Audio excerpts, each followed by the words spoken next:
It's been a few months now since Hollow Knight Silksong released and since I completed the game, but even now, without recency bias, I can confidently say that this is one of my favorite games of all time. The music is incredible, the story's on point, and it feels like every corner of the map has had Team Cherry's heart and soul poured into it. They've created an unbelievably immersive experience, and while I could spend hours upon hours talking about all the different ways this game shines, I want to spend this video focused on just one of them. There are 45 bosses spread throughout Silksong, ranging from lightning-quick duelists to terrifying monsters to automatons defending the Citadel, and every single one of them posed their own unique challenges. Some were incredibly difficult, and others dealt a bit more emotional damage, but they all contributed to make this game what it is. In this video, I'm going to tell the entire story of how I beat Silksong for the first time through the lens of its boss fights, going over every boss I beat, the circumstances that led me there, and how I'd ultimately take them all down. I'll be mostly doing commentary over my previous gameplay like this, but I'll show my live reactions along the way, and I'll include the full fights every once in a while too. This is how I beat every single boss in Hollow Knight Silksong. Before we get started, I do want to set a few ground rules. In this video, I'll only be talking about bosses that have their name pop up on screen, so if this guy was your favorite part of Silksong and you were desperate to see how I beat him, don't get too upset. I'm also going to be going in the order that I beat the bosses, not necessarily in the traditional order most people may encounter them. For example, when I entered Greymore for the first time, I was coming from the left side, so I didn't encounter Moorwing until Act 2, when I already had the Clawline and the Fade-Down Cloak. Finally, even though we're primarily focused on the bosses, I'll be taking little side quests here and there with my storytelling just to fill in some gaps in the playthrough. If you really want to focus on only the bosses, or maybe on just one or two specific ones you're interested in, there will be timestamps in the description for that. I also want to warn you in advance that in this video, I will not be covering the optional Garmin and Zaza fight or the Steel Soul exclusive boss, as this is a story specifically focused on what transpired in my first save file. Anyways, let's get started at the very beginning of my Silksong playthrough, and I hope you enjoy the video.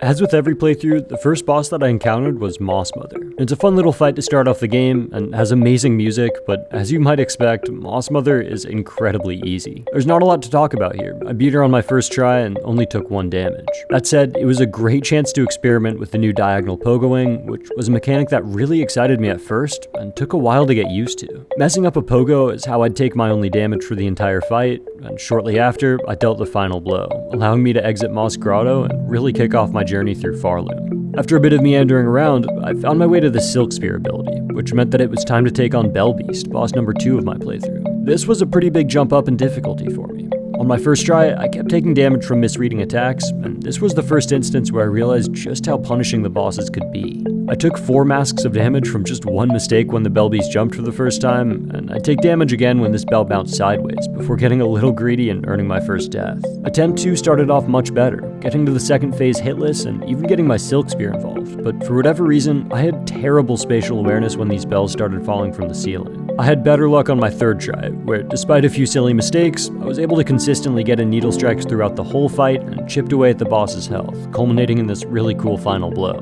Bellbeast didn't feel overly difficult for me, but it did really catch me off guard, and it was a great indication of what Silksong was bringing to the table. About 2 hours later, after exploring as much of the Marrow as I could, dying to this big guy, and then making my way into Deep Docks, I found the Sprint ability, unlocking the third boss of the game. Lace is a character that we have known about for years and years, having been first revealed in 2019, and she absolutely does not disappoint. This fight was a great opportunity for me to start getting a bit more comfortable with that new dash ability and with using my tools, but first, I was excited to see what she had to say.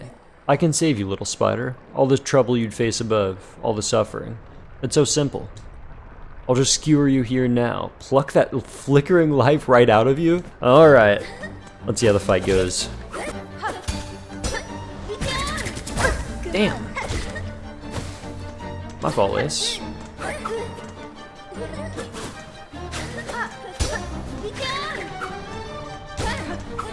She's like a fencer. It's kind of cool.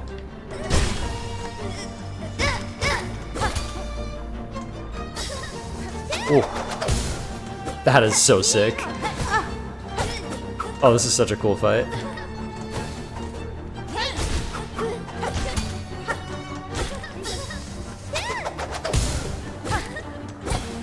I love how it shows the area that she's going to do that move in. Like, obviously, I mean, I guess that's just like basic fight things, but it makes it easy to dodge and also really cool to look at. Whoa. That's a close one. Let me use some of these things. Ooh, that was all it took. That's a really, really fun fight. Riding the hive beating laced on my first try, I moved into Farfields, making my way over to the seamstress. She gave me a quest to collect a bunch of these spines, and upon completing it, I obtained my second movement ability, the Drifter's Cloak. From there, it wasn't long before I decided to head back to the Farfields Bellway, only to get stopped by boss number 4, fittingly named Fourth Chorus. This was probably the fight that I was looking forward to the most, based off of its brief appearance in the trailers. It looked like a final boss type thing, so I was a little surprised to find it so early, and maybe a bit disappointed at how basic its attacks were. Even still, this boss felt insane to fight. It had me on the ropes for most of my first attempt, as I kept misjudging its swipe attack, but the good news is this boss offers plenty of opportunities to heal. I was able to take full advantage, bringing myself back from being one-shot multiple times. The Magma Bell I'd equipped contributed as well, and I whittled Fourth Chorus's health down slowly but surely. At this point, I felt like I had it all figured out, but then I caught one of these updrafts completely by accident, and it instantly flipped my strategy on its head. Just one platform. Oh, that's sick though. I didn't even realize that. I can use these things, and then pogo, except I didn't pogo, I messed up.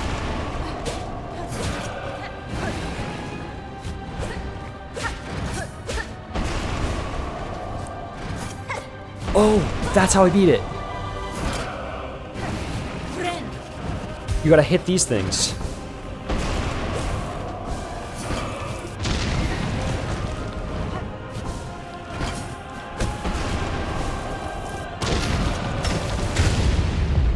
That's so cool. Oh man, what a sick fight. Fourth Chorus was without a doubt the coolest boss I'd faced so far, but even still, I was able to take it down on my first try with some solid fundamentals and good awareness of the entire arena. With Farfields feeling pretty complete, I decided to check how many rosaries I had, and upon the realization that I had quite a bit, I headed back to Bone Bottom. The shop here is the first one you encounter in the whole game, and it has a simple key that costs exactly 500 rosaries. That meant that if I used all the rosary strings I'd saved up, I had just enough. Earlier in the playthrough, when I was exploring Moss Grotto, I'd stumbled upon this door that needed the key, and I was really excited to check out what the area had to offer. The first thing I did was go straight down, re-entering Moss Grotto through the room that leads to the Wanderer's Crest. This crest is basically a copy of the Knight's moveset, and in my opinion, is really, really strong. Unfortunately, in order to get it, you have to go to the left at this point, and I went to the right. Because of that, my map showed the room as being filled in despite my never exploring it, and I got sidetracked exploring the rest of the wormways on my second trip up, meaning that I completely forgot the room existed. I ended up not finding that crest until much later in the game, which, looking back, was probably one of the more pivotal moments in my playthrough without me even realizing it. Anyways, I kept on exploring and eventually made my way into Shellwood, where I quickly unlocked the Bellway. From there, it wasn't long before I'd find the fifth boss of the video, Sister Splinter. I didn't expect to do very well, but even still, my first attempt wasn't exactly ideal. I think I found myself a boss fight. Ouch. What? Sister Splinter? Wow. What have I gotten myself into? What was that? My second attempt didn't go much better, so I decided to take a short break from Sister Splinter and continue my exploring, stumbling into Haunted Bellheart. From there, I continued to Greymore, beat this Craw Arena to get Threadstorm, and found my first crest. Reaper Crest is one that I know a lot of people used on their first playthrough, but I decided I wanted to master the Hunter Crest instead of switching every time I found a new one, so I re-equipped the Hunter as soon as I found a bench. A couple side quests later, and I decided it was time to go back and give Sister Splinter another try.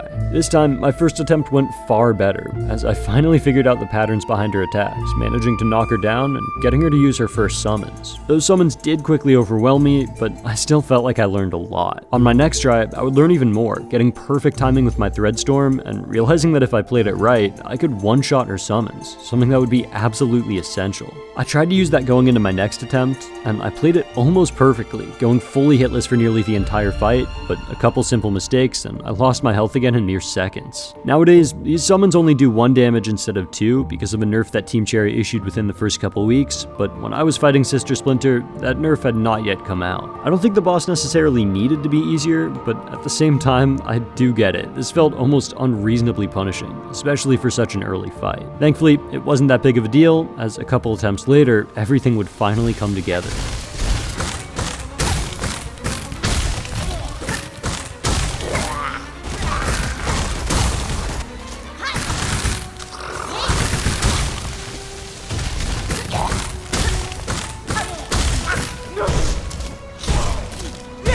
I'm not saying anything because I'm so locked in.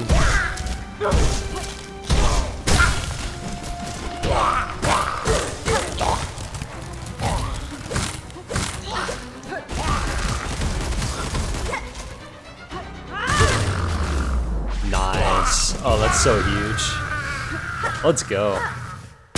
Sister Splinter took less than 15 minutes in total, but even still, it was far and away the hardest boss so far. While it had a simple moveset that didn't take long to learn, punishing double damage got me several times, so when I found the wall jump ability in the next room, it felt very well earned. There have been several times in this playthrough so far where I ended up exploring the map for hours after taking down one boss before encountering another one. That was not the case this time, as I used my new movement to explore to the right and immediately ran into the coolest boss of the game so far in Widow. I got kind of faked out at the start of this one, thinking it was for sure a boss at first, and second guessing myself when the dialogue started, only to get steamrolled by her first dash attack. For this fight, I found one main thing to keep in mind, and that's avoid her slashes at all cost. The double damage from them is brutal, and while the bells aren't the hardest thing to avoid and only hit you for one mask, if you get caught looking at them, she can easily combo you, getting those 2 hits off while you're distracted. Everything else is pretty straightforward.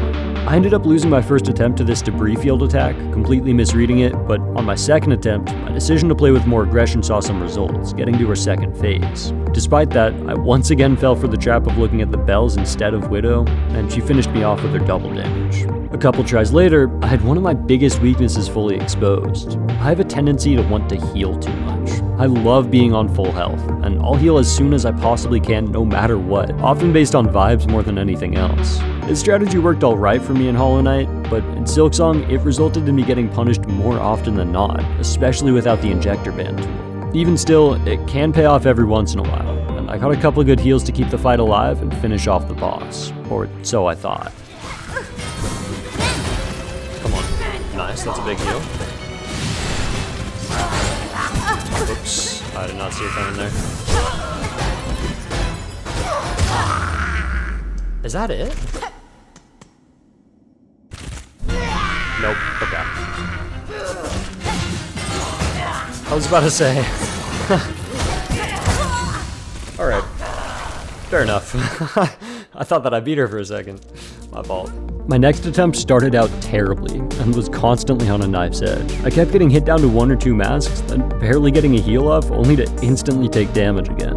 It was looking rough, but as time kept on passing, I was staying alive and chipping away at Widow's health slowly but surely, making it past her first few attacks, and then past her fake out ending for the second time. I instantly lost my last attempt here, but this time around, I had all the intel, and pushed by this new hardest boss, I remembered my main strategy from Hollow Knight. Just be clutch.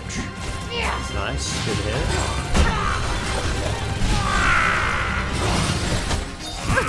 Ah, that's bad.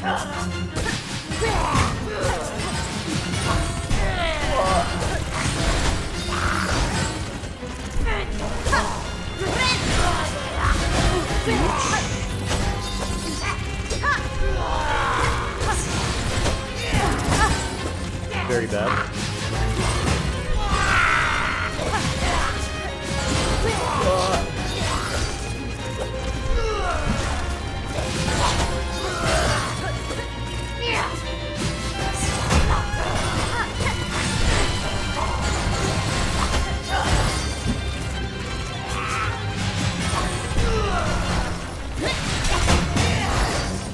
Oh my god, I'm fighting for my life out here. Please tell me that's it. Please tell me.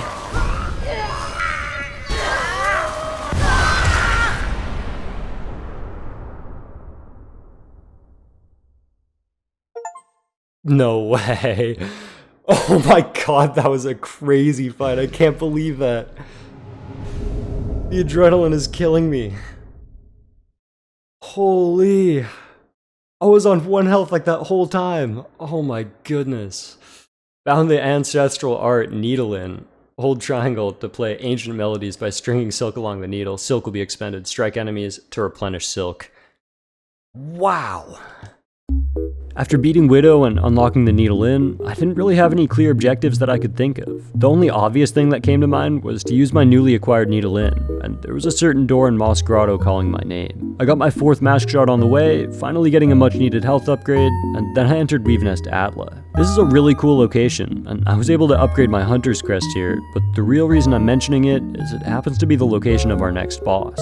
If you go past this bench, you can find a kinda secret extension to the Weavenest that goes all the way under Moss Grotto, and it was there that I'd encounter an unexpected foe. Moss Mother? I already fought you. Why is there another Moss Mother? Oh!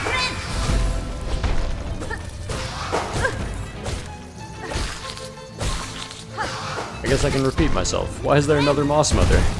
Again. Oh, I'm in a pickle. I can't believe that I died to Moss Mothers. Fighting one of these guys was the easiest battle of the game so far, so I figured 2 wouldn't be that bad at all, but I ended up dying on this fight 3 times. I think I can just chalk it up to a lack of experience at this point. I was still mostly healing on the ground, not using all of Hornet's abilities to dodge, and not getting my Silk skill involved enough. As soon as I actually locked in and started thread storming, the fight didn't last very long.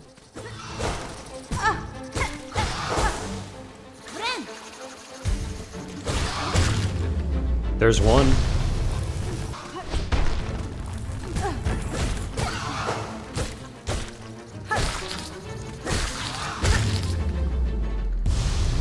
Damn! That was a weirdly difficult fight. That was crazy.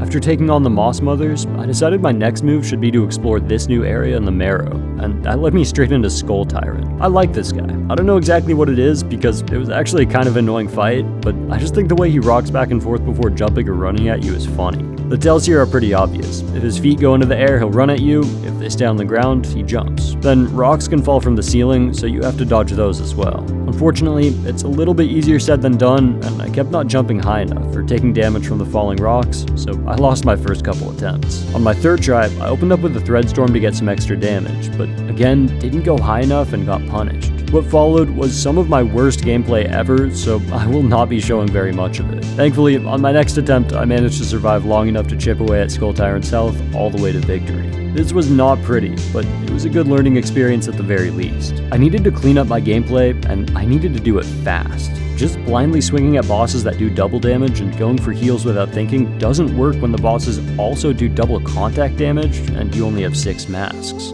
Fortunately, this lesson may have come at the perfect time because I'd face my next boss just 20 minutes later, and it happens to be an absolutely notorious one.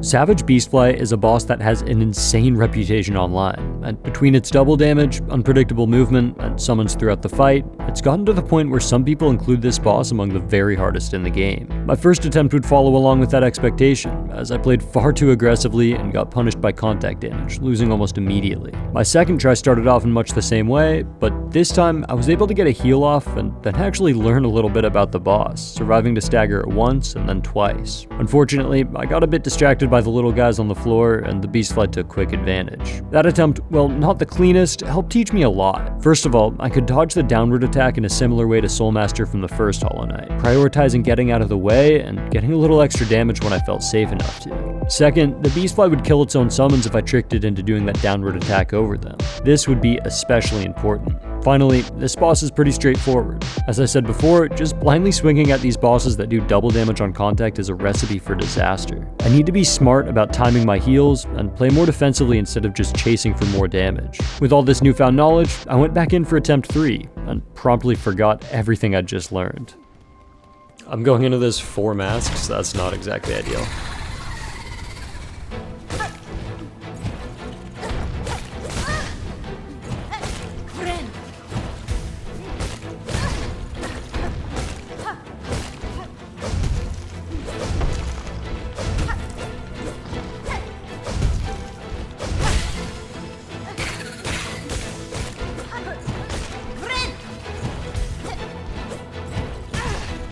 Whoops.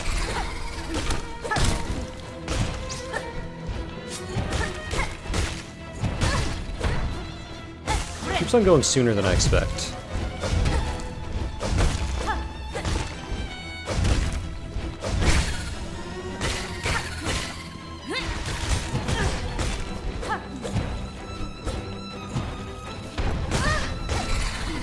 Oh, I might be cooked here.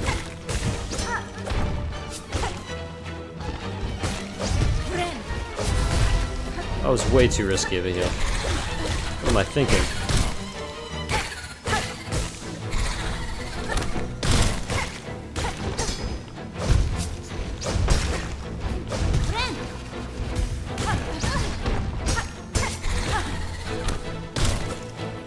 What? That's a bigger guy. I just gotta trick the beast into killing him.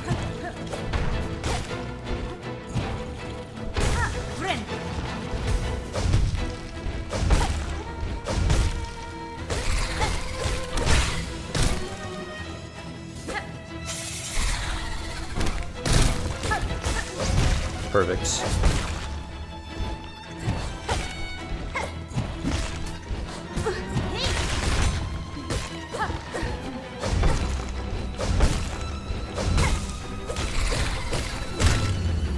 Nice.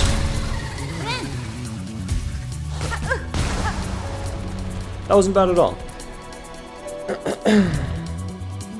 Very cool. Well, not very clean at the start. By the end, I pulled it all together, and I was able to take down the savage Beastfly on my third try. It was a stark contrast from my continuous dying on Skull Tyrant and the Mossmothers, and it was a very welcome one. Riding the high of my victory, I claimed my prize, and then immediately unequipped it after trying to use the pogo. I decided that my next objective should be to explore this area of Farfields that I hadn't reached, but apparently that's not a legal action in Farloom because I ended up in prison.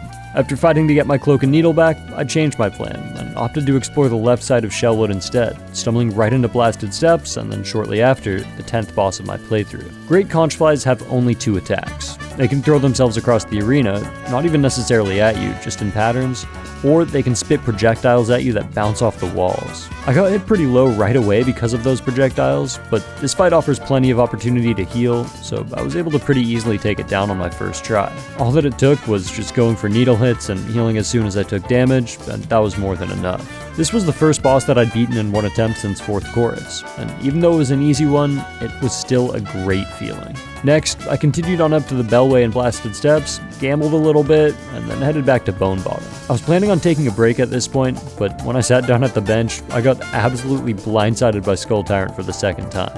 Thankfully, now that I knew what to expect, he went down without any real issues, meaning that it was once again time to check my map and decide which direction I should go next.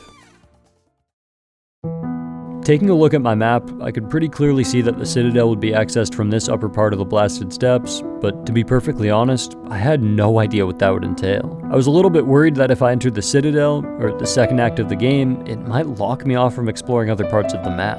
I didn't really expect that, but even still, I made it my goal to explore everything I could before continuing the main questline just in case, and that started out in Farfields. The most notable thing that happened here was finding Pilgrim's Rest and then leaving, as I finally found the main exit that most people go through to enter Greymore. I was able to fill out the map in Greymore quite a bit, and after a quick 30 minutes of exploration, I stumbled into Sinner's Road.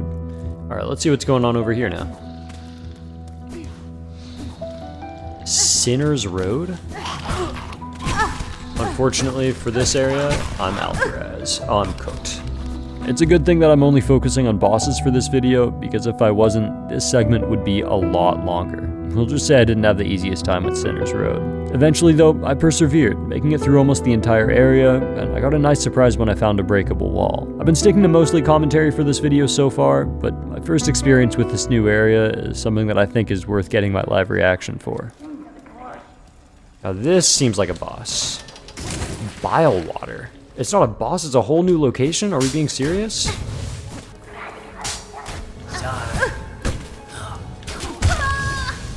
Wow. Okay. It is so far away. I really wish that I'd found a bench closer. Oh my lord. Are you kidding me? Oh, I'm gonna lose my mind. Please tell me it's true. Please tell me there's a bellway.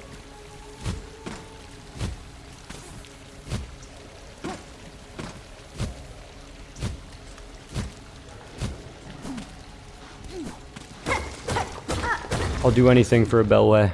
Literally anything.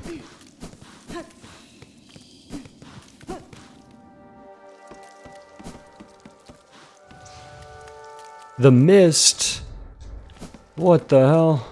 Are we being for real? Okay, the bellway's this way. 120 and I'm too broke to afford it. Oh my goodness, I have to go into the mist. This is terrible. I literally have no idea what the deal is here. It looks so ominous. Why? Okay, at least I saw that one coming. What are you?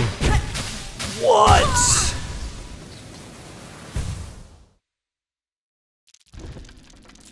Dude, I am not prepared for this. What was that? After that traumatizing experience, I decided to save up enough rosaries to buy both the Bilewater bench and the Bilewater bellway, and once I got those, I went back to exploring. Bilewater cooked me for a little bit before I turned my attention to the mist, and got my mind completely blown. Wait, am I even on the... Okay, I'm up there. Okay, this place is trippy as hell. I feel like I'm in a different place now. Is it changing every time? Did I not notice the fact that it is not the same place? It's like randomly generated rooms that are different every single time. Do I just have to make it through a certain amount of them? I think these are unkillable enemies, and I just have to make it through a certain amount of rooms. And then I'll unlock something. I bet if I make it through this one... I start back here? What? I'm not gonna lie, I'm completely at a loss. I'll try maybe one more time, but this is one of the most confusing experiences that I've ever had in an indie game. I just don't know what's happening. Is it the butterflies? Okay, I do want to try to do the bind thing with the butterflies, because the things that are consistent are the butterflies and then the spools. All over the place.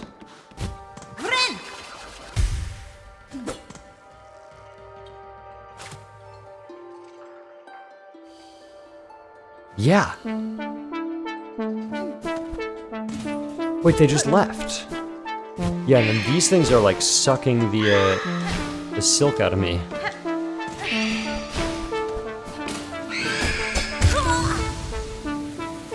Okay, I feel like I just made a really, really big discovery.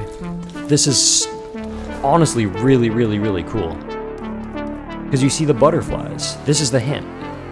Every single time you see the butterflies, they go this way. You gotta follow the butterflies. I had figured out the trick. By using my needle in on the butterflies, they showed me the correct path out of the mist, and I was able to escape after nearly 40 minutes of being completely dumbfounded. My reward was a trip into the exhaust organ, and that meant a meeting with the next boss of this video, Phantom. Phantom is a boss that has a somewhat simple moveset, but with a few little details that make early attempts feel far more difficult than they maybe should. First of all, when they throw their needle at you, they follow it. This is a simple mechanic, but it's a unique one compared to most other projectile attacks in the game, and it would catch me off guard quite a bit. Second, they have a really strong parry if you're not ready for it, and that would be what ended my first attempt. To my devastation, when I first explored the exhaust organ, I had unfortunately missed one of the most important details, the bench. When I respawned after my death, it was not exactly where I hoped. Being back at the Bilewater Bellway meant that I'd have to go through the entire mist again if I wanted another crack at Phantom. And not exactly eager to do that, I decided to take a break from this whole area of the map. During this break, I filled in the Deep Docks map a bit, went into the Wormways, and more notably, finally went up in Bellheart for the first time. This would allow me to sharpen my needle with Pinmaster Pliny, giving me a huge upgrade, and after a couple more wishes, it was time to return to Phantom. This time, I was ready to take them down. That would be easier said than done though, as on my first attempt back, I was once again absolutely destroyed, both by that deadly parry and Phantom's movement. I'd spend my next few attempts experimenting with different tools and just trying to learn their movement, and after about 10 minutes, I finally made it to the second phase for the first time. A few tries after that, everything came together. I never really got good at this fight, but on this attempt, I was just good enough, using my Threadstorm, actually dodging their parries, and getting clutch heal after clutch heal.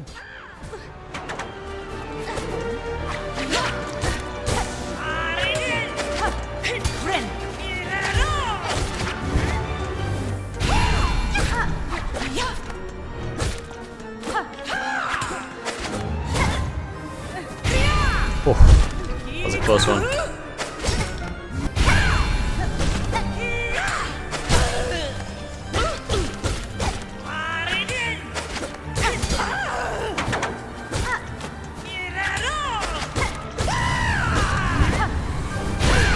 Ouch. Really gotta take advantage of the next opportunity to heal. Just like that. It's perfect.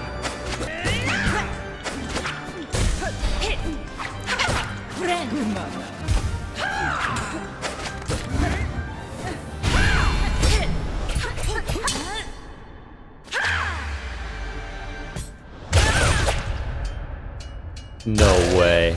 That is absolute cinema. Holy, what a cutscene. I didn't say anything that whole time because I was so locked in. But that was insane. Whew. Wow. Really cool fight. Maybe the new best one of the game, to be honest. That was amazing. Phantom. To me, this looks like a bell station. A bellway. Please tell me I'm right. It looks like I am indeed right. Oh, that's amazing. A machine displaying a model of the Citadel? Whoa, what did I just find? If this gives me a map of the Citadel, that would be amazing. I'll insert the rosaries, I'll do it. Coral Chambers map?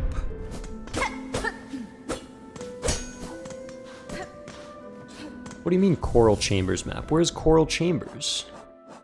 That's not even the Citadel. Oh, Coral Chambers is in the middle of the Citadel. I didn't even realize that was... Okay, Coral Chambers is in the Citadel. This is the whole Citadel? That is crazy. This place is very big. Alright, that's even bigger than I realized.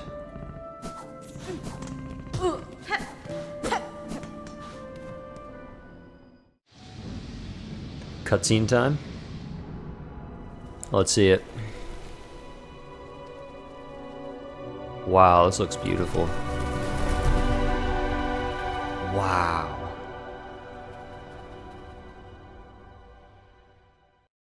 That is certainly grand. Act 2! Act 2, we made it! Citadel of Song.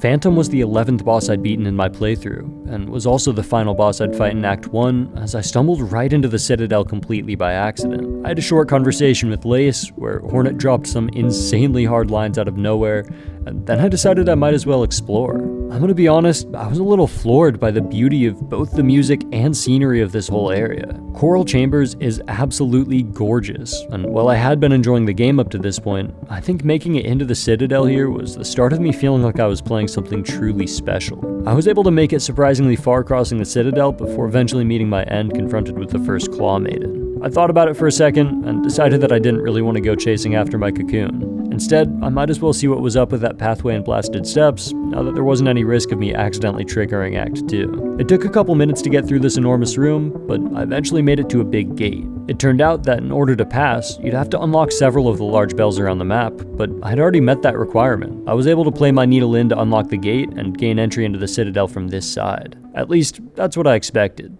I got a nice little surprise instead.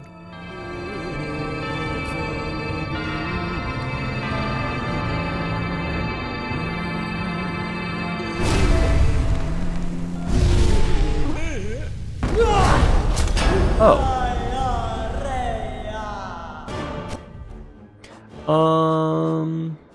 You mind if I...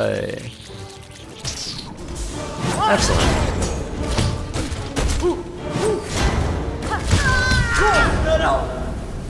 That was a good decision. Up to this point in the game, I still hadn't taken longer than 30 minutes on a single boss. Last Judge would be the first to change that. My first couple attempts, I got absolutely eviscerated, and then had to fumble my way through the long run back, desperately hoping each time that a bench would magically appear. On my third try, I actually made it to some new attacks, so I was feeling pretty good about that, but I then proceeded to lose my cocoon dying on the run back, so that wasn't great. I was quickly realizing that my process with this boss might end up being a little different from the others, so I decided to put my full focus into watching Last Judge and really studying her attacks for a while. I've mentioned this before, but my habit of just rushing in and swinging my needle blindly is one that would cost me a lot of time on more difficult bosses, and I realized almost immediately that Last Judge was one of those bosses that would really punish me for it. After about 20 minutes of full focus though, I finally had a grip for a lot of her moves. Most of them involved just keeping distance and watching for her smoke tells, but I also found that sticking close and then going under her when she jumped could reward me as well. In one of my more solid attempts where everything was going right, I finally went for my Threadstorm to get some extra damage, but to my dismay, I didn't realize that I had cross-stitch equipped. I'd end up quickly losing that attempt and switched right back into Threadstorm, something that would prove to be invaluable. Now that I'd actually learned the attacks, being able to implement a Silk skill would give me the damage boost that I needed, and a few attempts later, something clicked. Alright, come on. Better fire phase this time. Better every phase, actually, except for this one. It's fine if I don't do this one as good.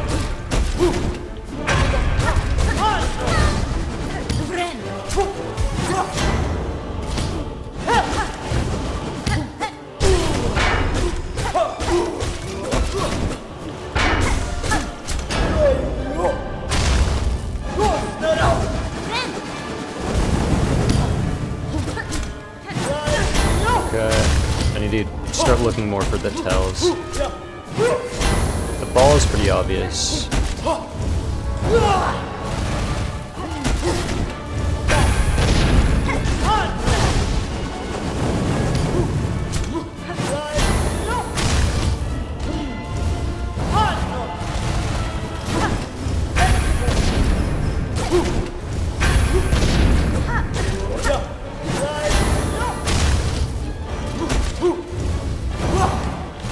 Oh, that was close.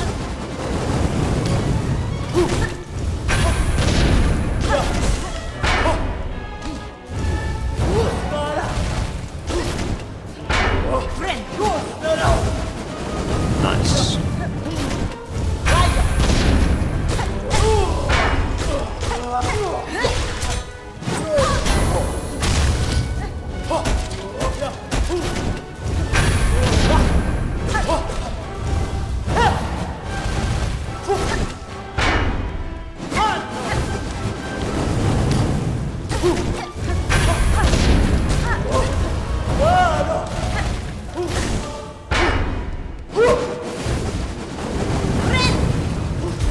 Huge heal.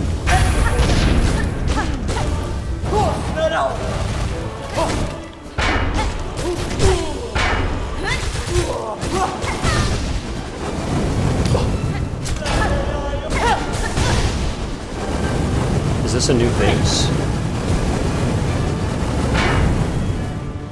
Yeah, it is.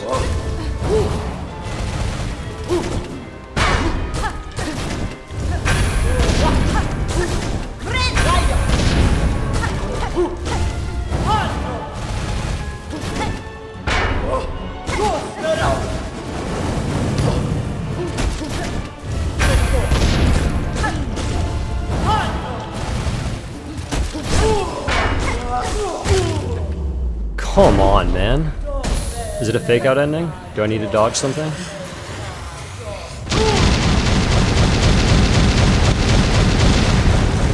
Good thing I wasn't standing close. Holy, that was a really cool fight. Hell yeah, dude. That felt so satisfying to beat. Come on. That was really, really fun, because that time I really put all of my energy into learning the attacks. Not just like blindly swinging and running at it, I really tried to learn the attacks, read the tells, learn the fight. I took it down. I'm very happy with that.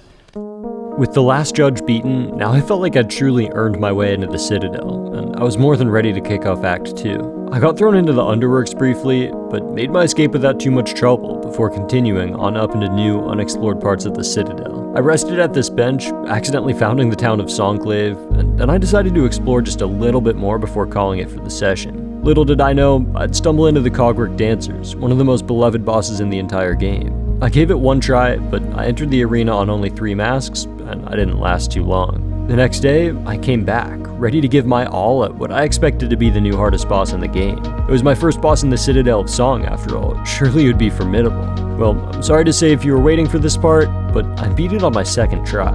Not only that, but it felt comfortable. Most of my in-game commentary and reactions for this fight weren't the best, because to be perfectly honest, I was a little disappointed. It seemed like such a cool concept for a boss, and I really wanted it to amp up more and more, but to me, it felt like right when it was starting to get more challenging, it ended. If we see an upgrade of this fight in a Silksong version of the Hall of Gods, then it has potential to be one of my favorites. But as it is now, I beat it quickly and moved on, a little bit sad for more reasons than one. I received my new main objective of finding the threefold melody so I could ascend Farloom's crown, and decided to get started on the first part of it right away. After spending nearly 45 minutes stumbling through the lower Cogwork core and then the Whispering Vaults, I managed to find yet another fan-favorite boss, Trobbio. Once again, my first try was over almost before it even started.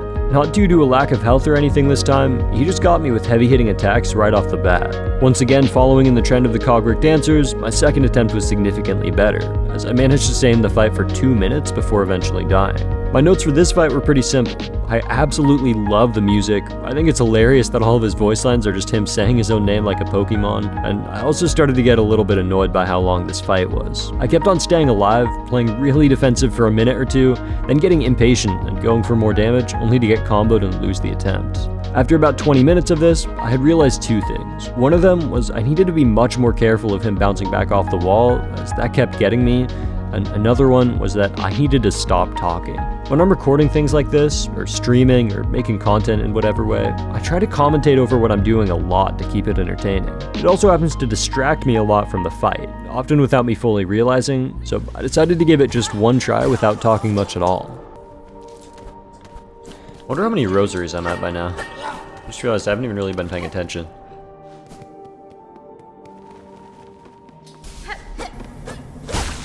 I'm at 570, 590 even. That's so funny. Alright, come on. Lock in. Actually learn the attack. I'm gonna focus, I'm gonna stop talking.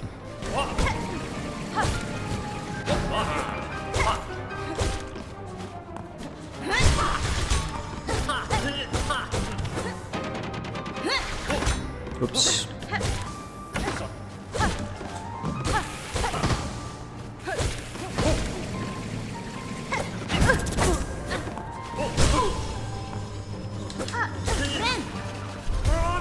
Huge heal. I think this is a new phase.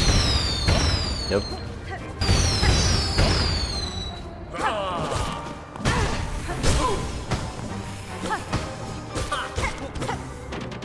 I think he's almost dead, probably.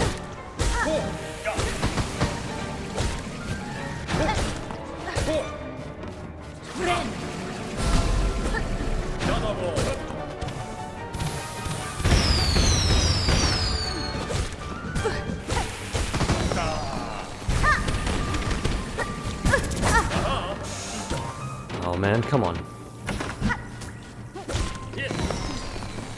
No. Oh no. Wait, I can heal. I didn't really want to heal. Nice. Come on, man. Oh, what are you doing?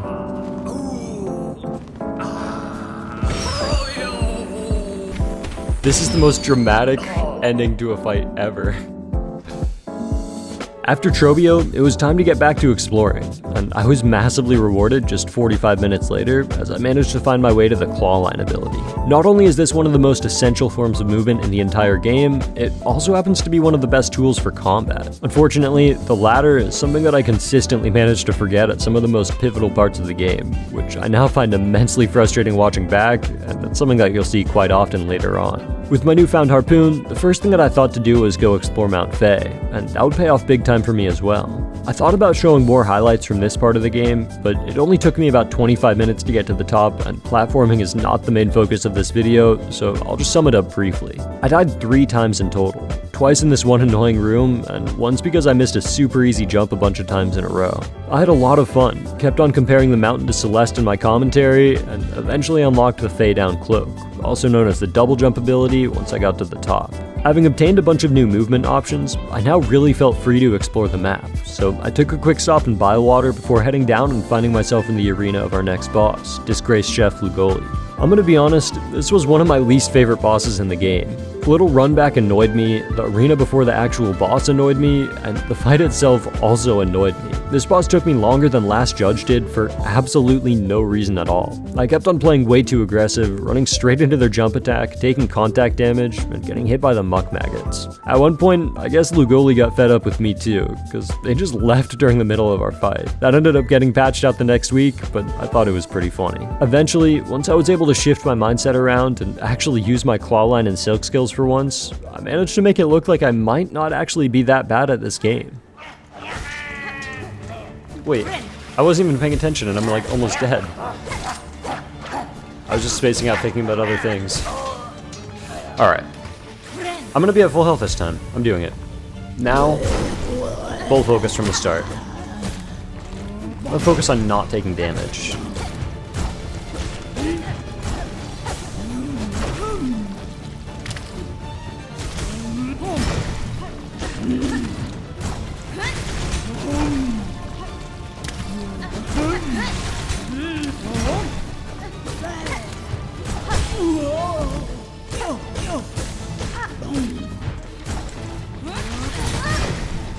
Okay, that's fine. Heal? Huge. I dash into it every time. I don't know why I do that. As soon as he does that attack, I treat it like a heat-seeking missile.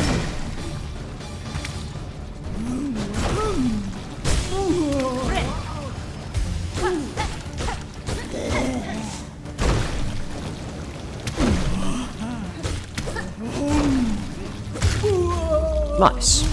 Okay, literally all I needed to do is just focus on not taking damage. Also, I completely forgot this boss's name. Pickled Muck Maggot. Wow, that was worth it. What was that boss? Disgraced Chef Lugoli. Once exalted chef, exiled from the Citadel for repeated culinary crimes. Returned to their home caves, this chef continued to devise delicacies too repulsive for any bug still sane. Classic. It's a classic one from Chef Lugoli. Wait, what did I even get? I got Pickled Muck Maggot. Pungent delicacy preserved in roach brine, the most famous creation of the disgraced Chef Lugoli. I have no idea what that'll do for me down the line, but it better have been worth it. With Sinner's Road cleared, I figured that heading back to Belheart would be a good idea, just to check in and see if anything new had happened, but the game had other ideas. What?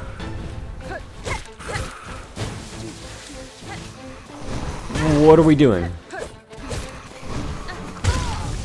I don't think I rested at the bench. What was that? I have to go all the way back through? Why is there just a boss there? Have I not been through there before? I've heard people talking about this boss online, but I thought that I skipped it.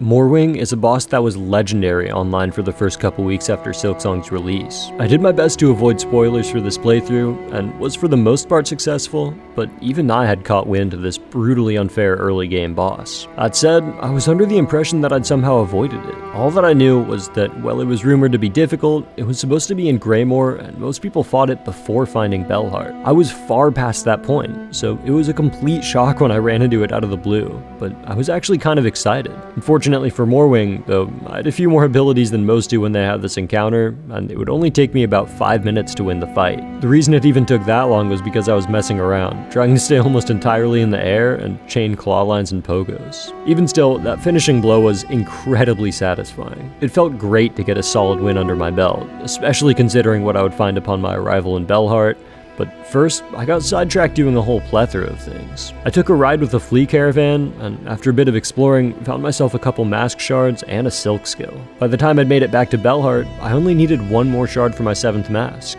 and as luck would have it, a new quest had arrived on the board. As luck wouldn't have it, that quest would require me to take on my new hardest opponent. Savage Beastfly?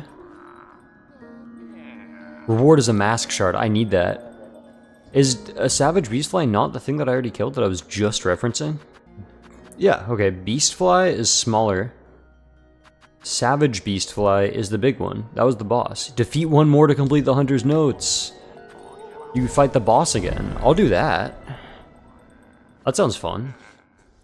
Going into this second encounter with the Savage Beastfly, I didn't actually expect it to be too hard, considering how quickly I dealt with the previous iteration. Maybe that blind confidence helped me, too, because my first attempt was kind of insane, albeit full of disjointed commentary as I kept on locking in and losing my train of thought.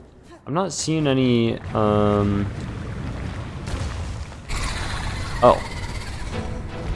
I guess that works for a hint. Alright, this guy's faster than I remembered. Oh, and he went from off screen. Okay, and he breaks the ground. And he comes up from the lava. Cool. I think that this fight... Okay, it's not really that bad, to be honest, right now. But it might be a little bit harder than the previous one.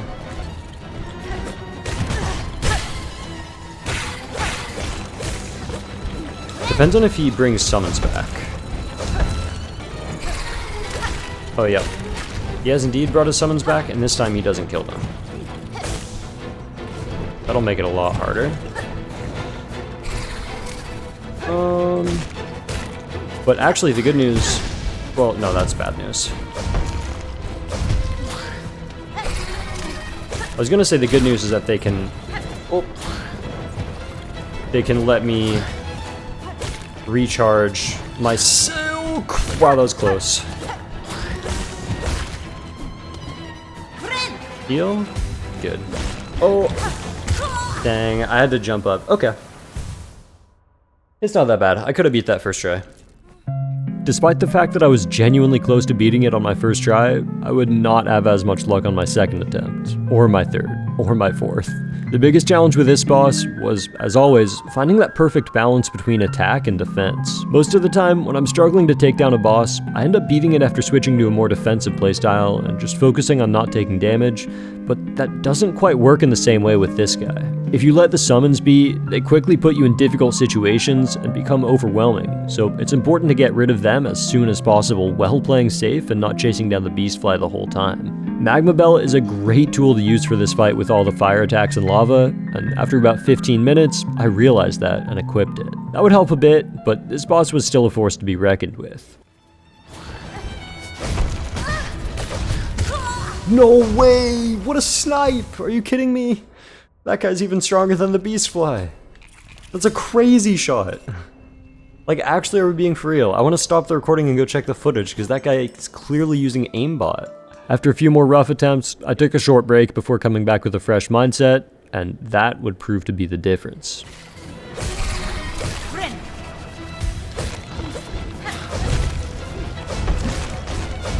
Nice hit. Oh, that was really well played. Oh, that was close. I need to remember that I can dash down, or just use nail hits.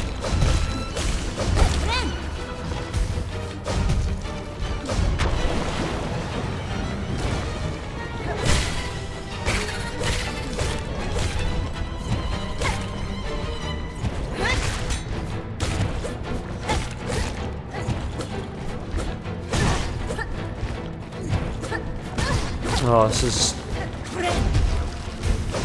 Okay, we're good. Come on, man.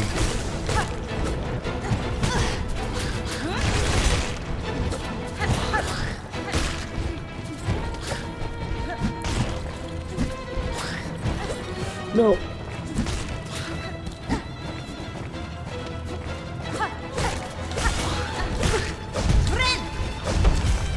Wow, I can't believe I got that heal off. This has to be it, man. That's really funny. Really good timing. I can't let that guy kill me.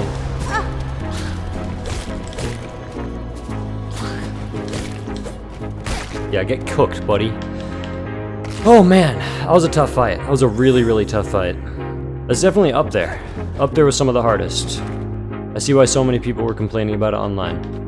The second Savage Beastfly was another one of those bosses that I struggled with far more than anticipated, but in the end, getting that last blow made it all feel worth it. I picked up my well-earned Mass Shard and Bellheart, getting a crucial health upgrade, and then decided to turn my focus on up towards the Citadel. It turned out that when I defeated Trobbio earlier in my playthrough, I got a bit distracted and left a lot of the Whispering Vaults untouched. I headed there next and managed to obtain the Vault Keeper's Melody without too much trouble. I also picked up the Twisted Bud after falling into this little side section of biowater and quickly found out about this little screeching sound that it makes. It drove me absolutely crazy, and I couldn't figure out how to get rid of it for the longest time. Moving further into the Citadel though, I entered the Memoriam, which proved to be one of my favorite locations in the whole game. Finding new areas and filling out the map is, in my opinion, one of the coolest parts of playing a game like this, and as soon as I realized that the Memoriam was a collection of small pieces and memories from all the locations around Farloom, I got real excited. Every new thing that I saw here piqued my curiosity and got me so hyped to keep on exploring and find all these new areas. After I had my fill though, I moved on and learned that another great part about the Memoriam is its bench, which happens to be fairly close to the Cogwork Core. Cogwork Core is the location of the next melody, and also is one of the most difficult platforming sections in the Citadel. It makes full use of the claw line and uses some pretty interesting tricks with it, but the real kicker for me was that when I played through it, it wasn't quite fairly balanced. In the current patch, gears do 1 mask of damage, but at the time that I was playing through it, they did 2. It felt extremely punishing, and led to things like this happening. Okay. Did I just go the wrong way? I mean... Okay, I'm gonna take a break for a little bit. I'll be back. Thankfully though, there was a light at the end of the tunnel, and it led to one of my favorite moments in Act 2.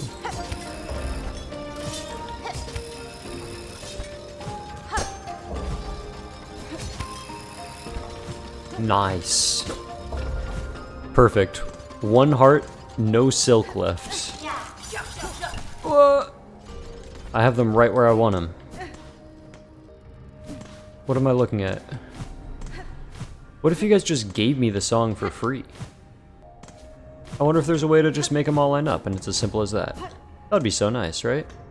Alright, let me just play a little bit of a connection game. That lines up. I just need to make sure it all lines up. It's as easy as that.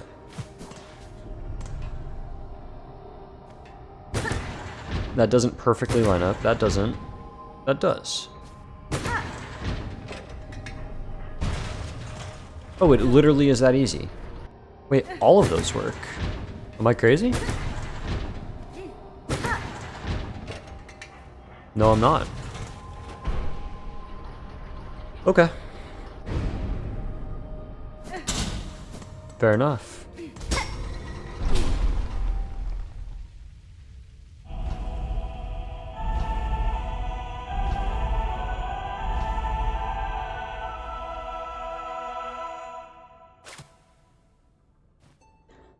That's right.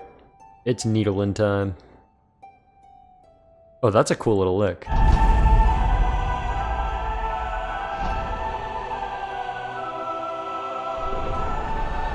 Whoa, it's like Avatar: The Last Airbender again. No way, that's so cool.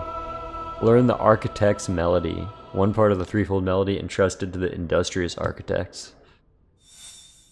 Very, very cool.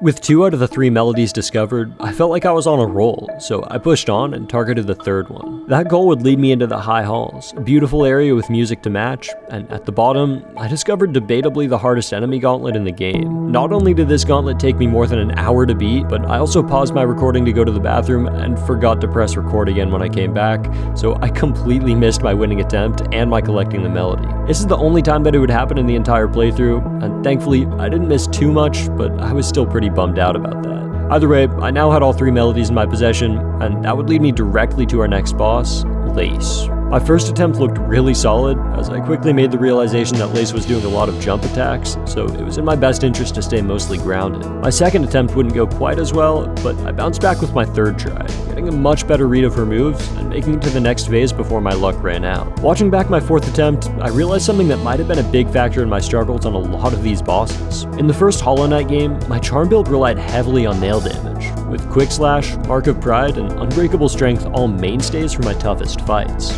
Because of this, I have a close combat mindset ingrained in me, and I think it really showed here, as I pretty much exclusively used my needle in close range and tried to outmaneuver Lace to get heals off when I could.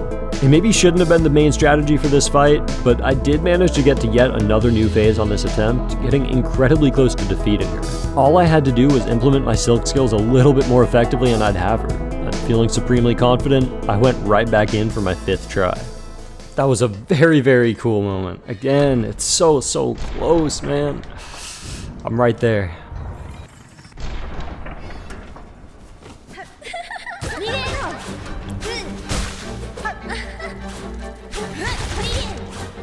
Nice. That's the timing that I can get on that.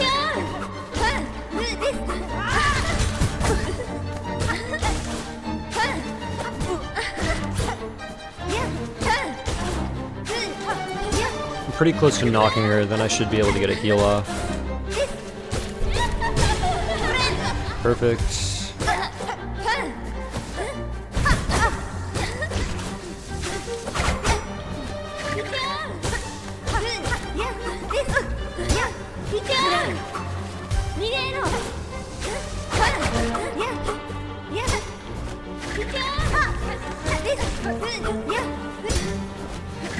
Oops.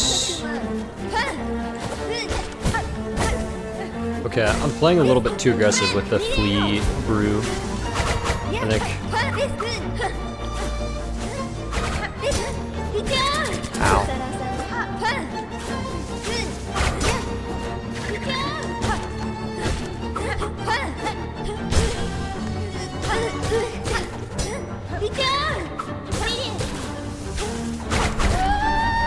Heal.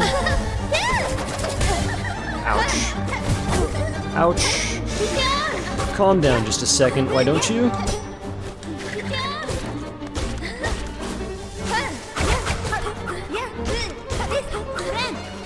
Good heal.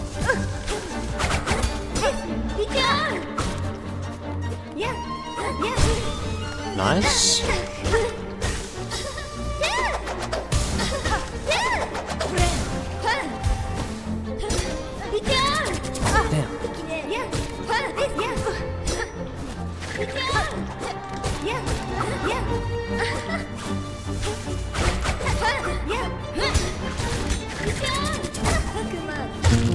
Nice! Holy cow. That was like third or fourth try. That's a crazy cool fight again. Come on, man. She's not done yet, though. Oh, that's some crazy laughter. Congratulations, Spider. Finally, I felt your sting, and you've bared the truth of my pathetic empty shell. Oh, now I feel bad. All of my suffering at the hands of earlier bosses seemed like it had paid off, as I was able to take care of the second Lace fight in less than 15 minutes. The whirlwind of close combat felt absolutely incredible despite my quick completion, topped off with some heartbreaking dialogue at the end, but I wasn't done yet. After spending a short time exploring the cradle, I continued on up to the summit, where I'd find the option to challenge Grandmother Silk, also known as this game's first final boss. Initially, I was taken completely off guard by her, but I was able to quickly adapt and got to her second phase on my very first attempt. She had a couple attacks that were really easy to read, like her blades, which immediately reminded me of Radiance and felt simple enough to dodge, but her slash attack, on the other hand, caught me off guard. It took several swipes across for me to figure out what was happening, and several more to realize that all I had to do was just jump straight up to get over it. I learned firsthand that she had a triple damage attack, the first I'd seen in a Team Cherry game without any external factors, but thankfully, it does feel very avoidable if you stay calm. The thing that completely threw me off was when she used multiple attacks at the same time, and that, in tandem with the falling rocks in Phase 2, was enough to make me lose the attempt. It would take me a few more times dying in super avoidable ways before I made it back, but when I did it with confidence. Going into phase 2 this time, I had full health and a charge of Silk, but I somehow managed to lose it all in the first few seconds. Despite that setback, I kept on going, pulling off insane dodges one after another, barely threading the needle through her sea of blades and just about staying alive. In the end though, the thing that kept on getting me was her web. I made the same mistake 3 times in a row, instinctively jumping as soon as I saw it and getting over the first trigger, but being unable to get out of the way of the second. I stayed unpunished each time, getting a heal off quickly, but my luck eventually ran out right before the finish line, as I made the same mistake for a 4th time, this time with only 3 masks left, and Grandmother Silk finished me off. Even with the disappointment of failure, I still felt really good about the attempt, as I'd gained a lot of helpful information about how the fight worked and exactly what that second phase entailed. I took a short breather to make sure I was back up to my full focus, and then this happened. Come on.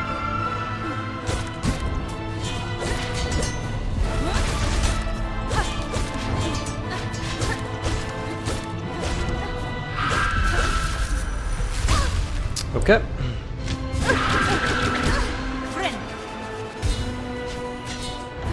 That is not really ideal, but I think it's fun.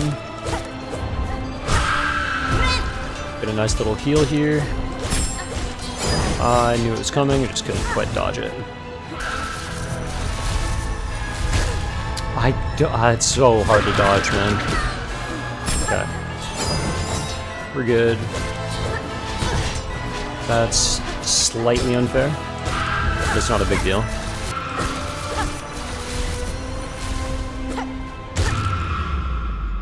Alright, this is a much worse position to be going into the second phase on, but it's still winnable. I just need to get a heal off whenever I can. Now? I don't know how that didn't hit me, and I was so shocked that the next thing just immediately hit me. Okay. Oh. I'm just dead, right?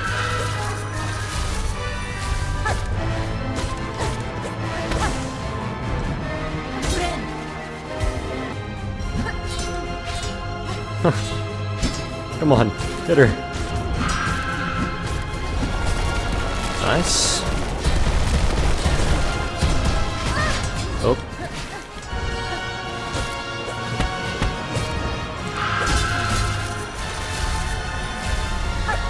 Oh no.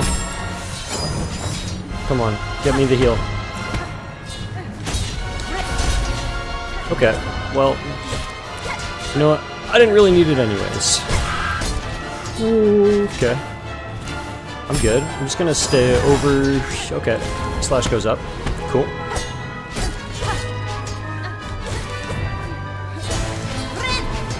Nice.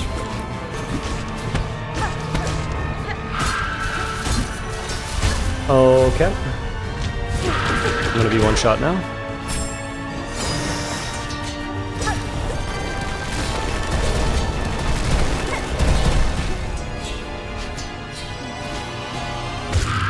No way, right? Surely not. I think that's it. Whoa. Everything changed. I got all the, like, different masks and thread and all that stuff. What is going on? What? It just keeps getting bigger and bigger. What is going on? No way.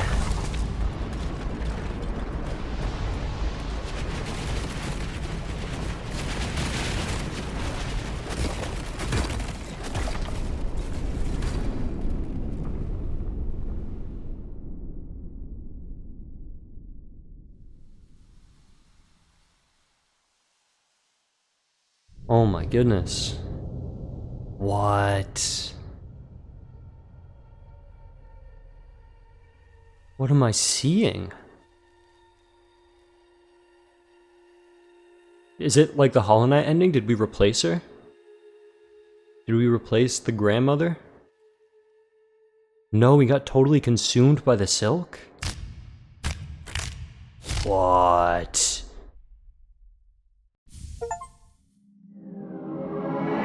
With Grandmother Silk defeated and the first ending unlocked, one might think that we'd have fought most of the bosses by now. one would be wrong. This game is absolutely massive, and at this point, we've seen less than half of the fights to come, and not a single one of my top 5 favorite fights in the game. Little did I know that would be about to change, but first, I went back to the quest board in Songclave and picked up an innocent little wish called the Lost Merchant. Following the trail here would lead me to a secret roof above Songclave, where I had to deal with some annoying drapeflies in order to save Jubilana. More importantly, however, I found a breakable wall that would lead me to a new location, Putrefied Ducts. I'm gonna be blunt, this is my least favorite location in Silksong from a gameplay perspective. The enemies manage to hit me every time. I get caught up in vines even when I know they're there, and the muck maggots are the rotten cherry on top. Thankfully, I didn't actually have that hard of a time with it, as I quickly found the Bellway, and then shortly after resting at the bench, found the tool Wreath of Purity. This would protect me from those annoying muck maggots, and with it now equipped, it wasn't long before I'd find the Key of Apostate. This key was an incredibly exciting find, as it unlocked a number of doors in the slab that I hadn't been able to access previously. With key in hand, I headed that way immediately, and it wasn't long before I'd stumble into my next boss. If Putrefied Ducts is my least favorite location, Broodmother is in strong contention for my least favorite boss. This fight had the feeling that it should have been incredibly easy, like Mossmother levels of easy, but I kept on messing it up. Once again, my strategy of just chasing after her, swinging my needle, was hurting more than it was helping, and Harina being nastier than Dung Defenders did not help the situation. Add the fact that she had way more health than I expected, and after 15 minutes of attempts, I was absolutely sick of this fight. Thankfully, I stayed composed enough to realize what was happening, and made the decision to use my tools in Threadstorm more actively, and as soon as I made that adjustment, the fight went down quickly. Good thing too, as I was about to encounter a much tougher boss a couple rooms over. Whoa, what did I find? Penitent, first of the first, guilty of the sin of apostasy, penance by constriction, absolution denied. Can I break these? I don't care that I'm on 3 masks. What's gonna come out of here?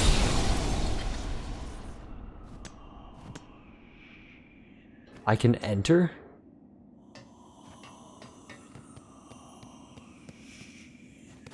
Inspect? Half spawn of a distant land. Within this cage I have waited. Let my strength be bound to yours. Reclaim the future of our cursed kingdom.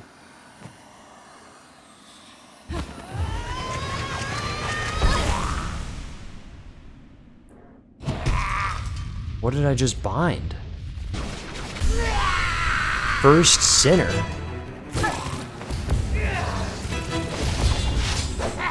Okay. Wow, this seems like a crazy boss! What was that? Hello? What did I just find?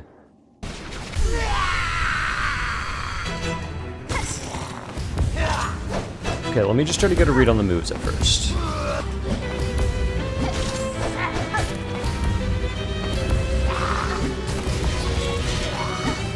Yeah, tools are huge here.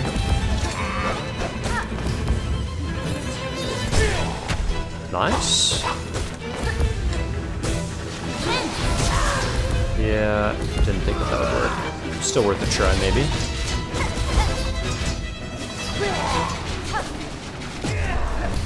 Oh, did they just heal? I could really use a heal here.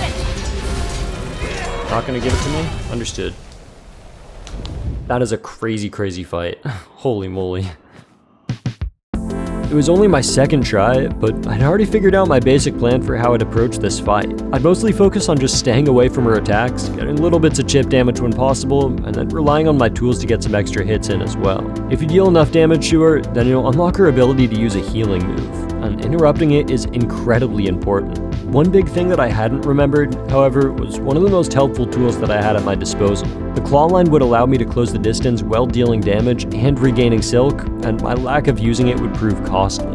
You also may have noticed my somewhat muted reaction to finding this fight, and there's a fairly simple reason for that. This session was taking place late at night, and I didn't want to wake up my roommates and neighbors. That's all well and good, but unfortunately, there's another side effect of this fight taking place late at night, and that would involve me making some questionable decisions as I got more and more tired. I kept throwing myself at her for 40 minutes, changing my tools and silk skill multiple times, convinced that I would crack the code and beat her any try now as my gameplay got worse and worse. That was not the case, and after a particularly ugly sequence of deaths, I decided to call it for the night. that would prove to be a good decision, as I would log back on the next morning feeling considerably more awake. I immediately changed my build back to what I was used to, except for the Silk skill, which for some reason I was completely neglecting, and then I went right back in. This decision would pay off, as I got this attempt less than 10 minutes later.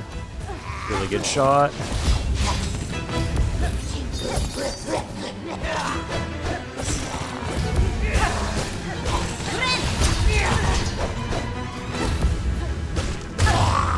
Nice. Is that it? No way. Are we kidding? No way. I thought I did it. You're not being for real with me.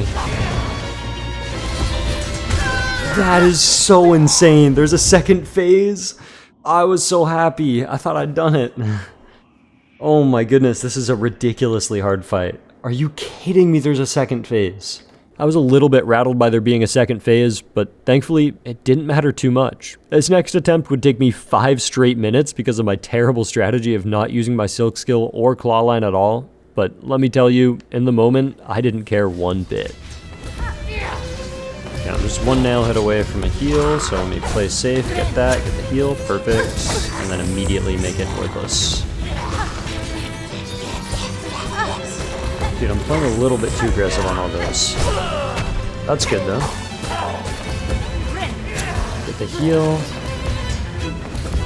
Alright, she's gonna want to get her heals off. So I just gotta wait, let her think that she can. Nope, I guess we're not at that phase yet.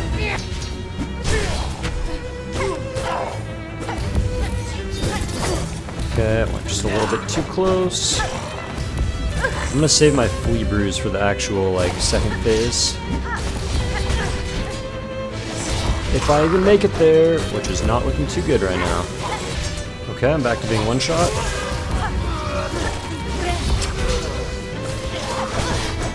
That is way too many attacks to read at once, man. Alright, second phase. I'm only on 3 health, though. Let me pop this to start.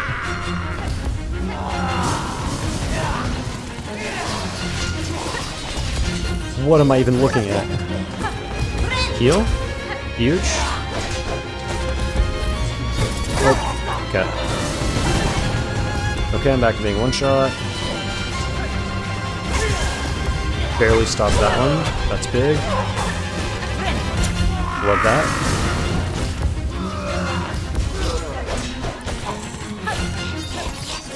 Cool, good dodges.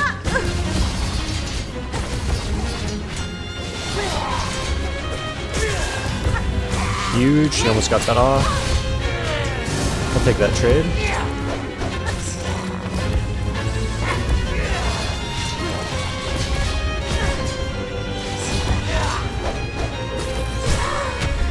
Wow, so close. Love that heal. Want to let her think that she can heal, then stop it. Oh my god, come on, man. Whoa! She just threw everything at me.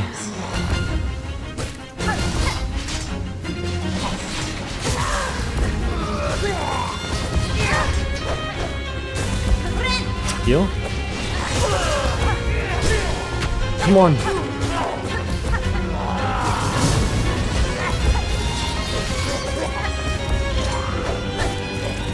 Come on. Surely she's almost dead. Yes! That's gotta be it! That's gotta be it. Oh, no way, man. Except... Heretic, defeat first sinner. Oh my goodness, that was one of the craziest fights that I've ever fought in any video game ever. That was insane. Holy... First Sinner was far and away the most difficult boss of Silksong for me so far, but it was also the most fun to learn, and that feeling of hitting the final blow was as rewarding as any I'd experienced so far. Unfortunately, with that out of the way, I was a bit directionless, and I had to take a look at my map. I decided that my best plan of action should be to work on completing wishes and exploring new places as much as possible. And after working on wishes for a little bit, I decided to head back down to Deep Docks, where there were quite a few mysteries to be solved. It wouldn't take long at all for me to find a use for my claw outline, which would eventually lead me to an encounter with our next boss, Forebrothers, Signis, and Gron. My first attempt was a little rocky, as I entered the arena on low health, but I was still able to learn some of Forebrothers Signis' moves before getting knocked out by this guy dropping from the ceiling. On my second try, I entered the arena a little bit more prepared, with health, silk, and information, and it showed. This fight is an absolute classic in my opinion, with great tells, satisfying moves to dodge, and just enough chaos with the minions dropping into the room. Then they hit you with the twist of Forebrother Gron dropping in, and that's when it gets real. This fight reminded me a lot of Brothers Oro and Mato from Hollow Knight, but I think the thing that Team Cherry did really well here was giving Signis and Gron different movesets. I wouldn't fare too well on this attempt, but it wouldn't take me long at all to figure out how to take the brothers down, as I stayed calm under pressure during the next try. Could be in trouble here. Yep. Nice, this is a really cool boss. I've said that about literally every single boss in Silksong. I'm gonna try to make a video on all the bosses, and I bet the video is gonna be terrible because the entire time is just gonna be me going, wow, this was a really cool boss. That was a really fun fight, I enjoyed that. This was really cool. And that's just my only commentary the whole time. My fault, guys, I like the game.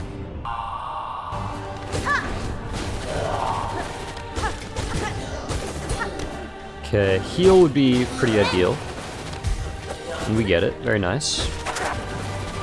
Could be in trouble here.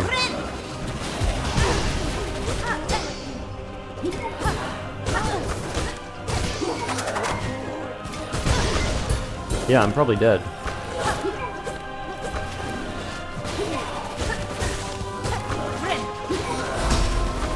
That is mighty inconvenient.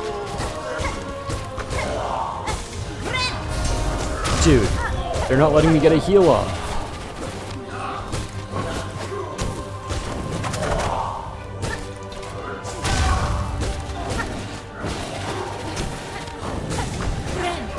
Let me heal once. Thank you. I love that. That was a really good thread storm. Whoops. Should probably try to use my silk to heal now, though. Nice. Just one of them left. There is more lava now. Nice, really good stuff. Sweet. That was fun, I enjoyed that one. After finishing up everything I could in Deep Docks, I decided it was once again time to get on the move, and I continued my adventures around the map with no bosses in sight for quite a while. I had a great time with this platforming section in Far Fields, had a somewhat less great time filling out my map of putrefied ducks, and then I decided it was finally time to bite the bullet and see what Bile Water had to offer. This area had been accessible ever since I unlocked my double jump ages ago, but to be honest, I was avoiding it for as long as possible. Thankfully, now I felt a little bit more well versed with Hornet's movement, and I'd gotten the crucial Wreath of Purity tool, so I thought maybe things wouldn't go so bad. What a naive thought. After more than 30 minutes of struggling to navigate the traps and hazards that Bile Water had on display, I found my way into Bilehaven for the first time, where I'd encounter our next boss, and one of the most infamous out of the entirety of Silksong. At least, I would have encountered him if I had made it through his gauntlet. Feeling completely overwhelmed and frustrated at the long run back, I decided that maybe this arena could wait a little bit longer, so I moved on once again, heading in the direction of the Citadel this time. I found and freed the second Sentinel before heading down into Whiteward, determined to rescue my goat Sherma, and thankfully, I was able to do so pretty efficiently. Unfortunately, that was the last efficient thing that I would do for quite some time, as I spent the next 20 minutes bashing my head against every wall in Whiteward, looking for an extra hidden room that I was convinced I would find. Eventually, my persistence paid off with not only the hidden room, but the surgeon's key that I'd been looking for. But upon using the key, my reward wasn't quite what I hoped it would be. Okay, I wonder what's gonna happen.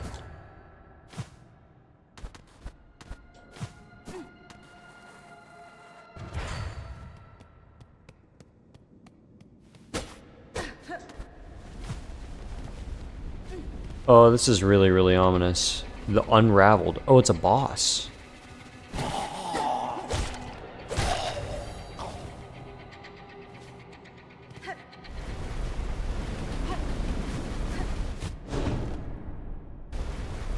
Huh. Oh, there's the big guy.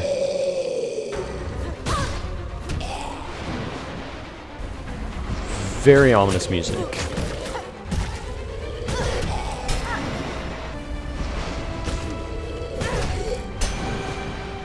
I'm almost certainly dead here. Yeah. Okay. That's a pretty cool boss. The Unraveled would end up being debatably my least favorite boss in all of Silksong, only in contention with Broodmother, Lugoli, and a couple others we'll get to later. It was one of those few bosses that I just genuinely didn't enjoy fighting in this playthrough, and I think it was due to a number of reasons. The main one is that this fight felt like it should have been easy, but it took way more time than I wanted it to. I kept on taking contact damage, or accidentally jumping into attacks for no reason, and every single time I failed, the run back and enemies before the boss sapped away at my enthusiasm. I do think that the spears in the second phase of this boss are really cool, and it's not even that bad of a fight, but I started to get in my own head about it, and after 20 minutes of annoying deaths, I had to just stop and take a break. This would thankfully prove to be more effective than any other strategy I could have implemented, as everything clicked when I came back. The biggest change that I made to find more success was how I approached dodging this specific attack. With most of the projectile attacks in this game, you can either choose to dodge reactively as the object is coming at you, or you can preemptively get out of the way of where you think it's going. For most of my previous attempts, I was trying to preemptively dodge, but what I didn't realize was that this was not a targeted attack, so on many different occasions, I would jump straight into a projectile for no reason. On my final, winning attempt, I waited to see if the projectile would actually come at me before dodging it, and using this, among a few other basic strategies with my spacing and attacks, I was able to defeat the Unraveled and earn myself another Silk Heart. With White Word all cleared out, I turned my attention back towards the map, and almost immediately realized that there was a room that was missing. I mean, it looks pretty dang complete. Wait, no it doesn't. Wait, is there a whole room that I've just been not in? How did I not see that?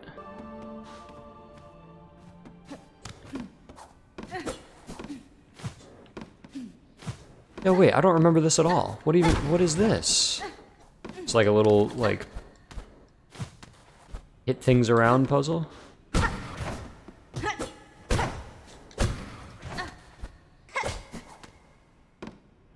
Can I hit you? Okay, you just keep on hitting that. Was that it? What you got for me? Pale oil! What? What am I doing this whole quest for? I didn't even know that there were multiple of those.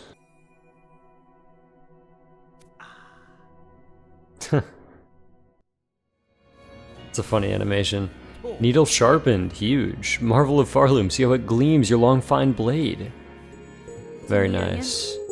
Feeling much stronger now with my upgraded needle, I continued my mission around the map, doing my best to visit every little nook and cranny left undiscovered, and completing as many wishes as I could along the way. Pretty quickly, my main priority became trying to find this coral location that I was convinced would be underneath the slab. Unfortunately for me, I couldn't find the entrance to this area no matter what I tried, but I didn't give up hope.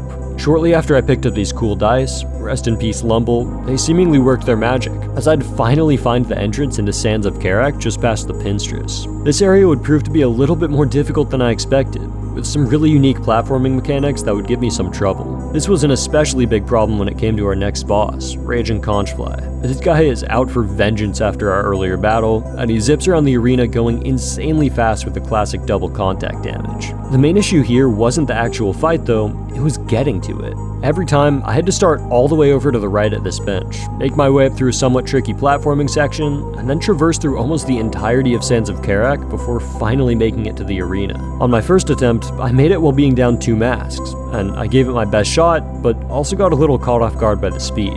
I thought I figured it out by the end, and would only need another try or two, but I would barely even make it to the boss on my next attempt. I arrived with only a single mask, and I was so worried about the run back that I played terribly and got instantly comboed. My next idea was that there had to be a closer bench, so I looked all around the immediate area, but had no luck other than finding this crust nut. That meant that I entered the arena on just 3 masks this time, with a similar end result. I was starting to feel the frustration at this point, and that's when it hit me. I should try to not take damage while doing the run back.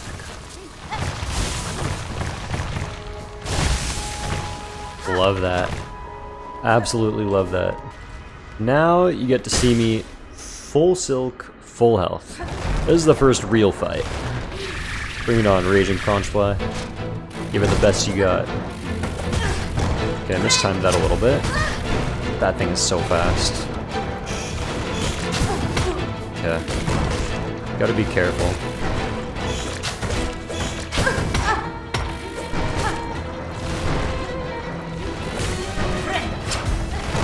Nice.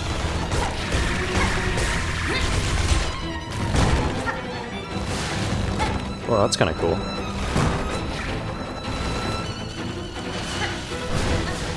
Oh.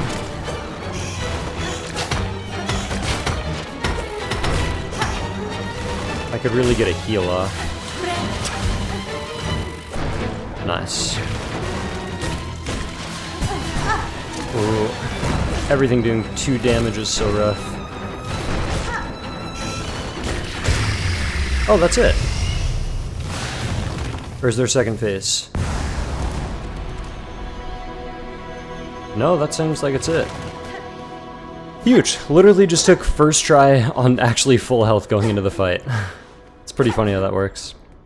After defeating the enraged Conchfly, I expected some incredible reward to be accessible in the Coral Tower, but to my disappointment, the only item I got was just a basic tool. Figuring that I'd know what to do here at a later point, I moved on once again, and decided to take on the Great Taste of Farloom Wish. Finding that Crust Nut in Sands of Karak meant the only thing I had left was this delicate flower type run with the Courier's Rasher, and after about 20 minutes of failure, I finally made it, earning myself another pale oil, although I didn't have the rosaries to upgrade my needle right away. Since I was on a roll with quests, I took another detour to help Shocker find her master, and after completing that, I gave Bilehaven another shot while I was in the area. I put in a much better performance this time, actually making it to Groal, but I would once again fall victim to his traps. Feeling frustrated, I headed back to Bellheart, and on my way, I got an interesting surprise. It turned out that Chakra, now having completed her main purpose in Farloom, was looking to get stronger, and she wanted a sparring partner to help her train. Needing no second invitation, I decided to give it a shot, and I immediately got my ass handed to me. Turns out Chakra kinda got hands. This was another fight that I needed to lock in for and actually focus on her moveset rather than just running at her, so I spent my next several attempts getting pummeled, but watching her every move as it happened. I learned that similar to First Sinner, Chakra spends most of the fight teleporting all over the place. If you chase after her, you won't have much luck, but if you can focus on dodging her attacks first and getting quick counters in as she passes by, you can chip down her health pretty consistently. Chakra throws her rings quite frequently, but thankfully they only do 1 mask of damage, so while they are a pain, they aren't the most important thing to deal with. That honor goes to her charge and dive bombing attacks, both of which come with a burst of energy and deal 2 masks of damage.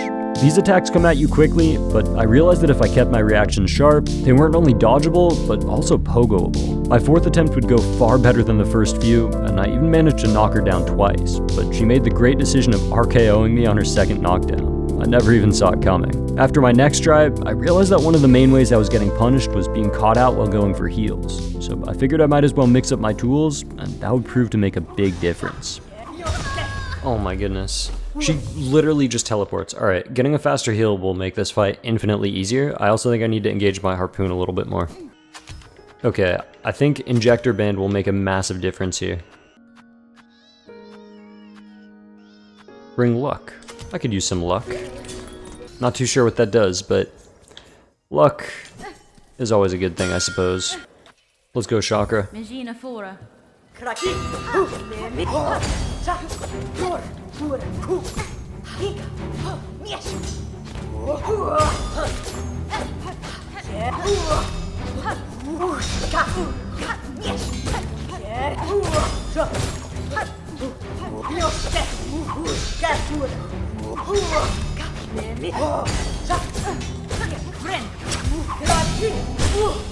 Oh!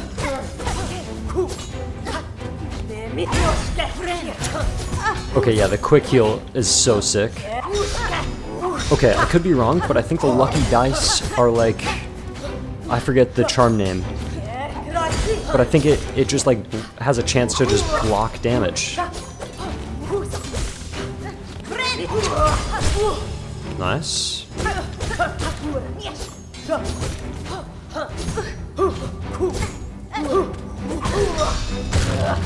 Nice. Oh, that's really cool. Took her down. Chakra, despite giving me nothing tangible, was one of the most rewarding bosses I'd taken down so far. Now that I was all trained up though, I knew what I had to do.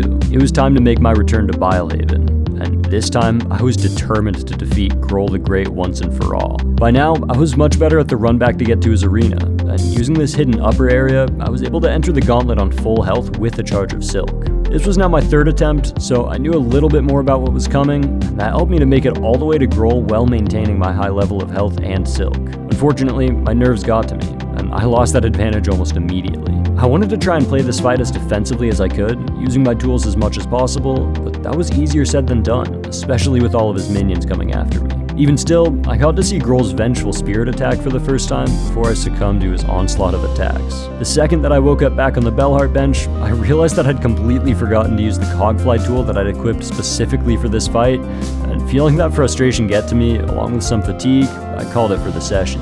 As is often the case, that would prove to be an excellent decision, as the next day, I'd start off the fight in an amazing position once again. This time around, I wanted to come out strong, so I threw out my Cogflies and as many long pins as possible right off the bat. This was my first time using the flies, so I wasn't sure how effective they'd be, but I got my answer almost immediately, with Groal going for the Vengeful Spirit attack far quicker than I'd ever seen it previously. Not only that, but my lucky dice saved me from getting hit at a crucial moment. It felt like everything was going right. This was my moment, and I had to take the opportunity. Groal wouldn't make it easy on me, hitting me down to one shot, but I did my best to stay calm, doing everything I possibly could to just avoid damage and stay in the fight. I felt like I needed to figure out something, some kind of trick or strategy or win condition if I wanted to have a chance at winning, but I also had to focus on just not taking that last hit.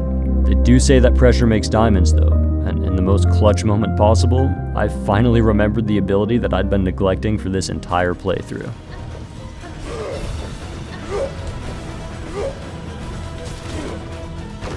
I like the harpoon play a lot.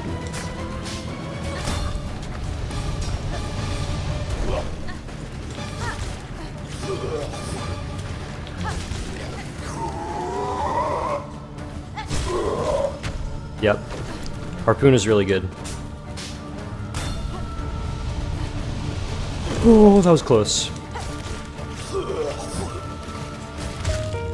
Come on! No way, right? I gotta get away. Please. Please. No more tricks. No more traps. No, it's not done yet. Wait, is it? Why isn't the arena stopped? Surely not. Surely not. Oh, thank God, man. Holy, let's go, dude. That was a really, really tough fight. It's like not, honestly, it wasn't even that bad. It's just the amount of time that it takes to run back makes it so stressful. Wow. In the end, it only took me 4 attempts to beat Groal the Great, including his gauntlet beforehand, but the pressure from the enormous runback meant that this fight had mentally pushed me as much as any other so far. The crucial moment came when I finally remembered to use my clawline ability as an attack, something that could have helped me so much in previous fights, but better late than never. After taking a second to breathe, I got up from the bench, picked up this mysterious Seeker's Soul, and then headed back to town once again to take a look at the wish board.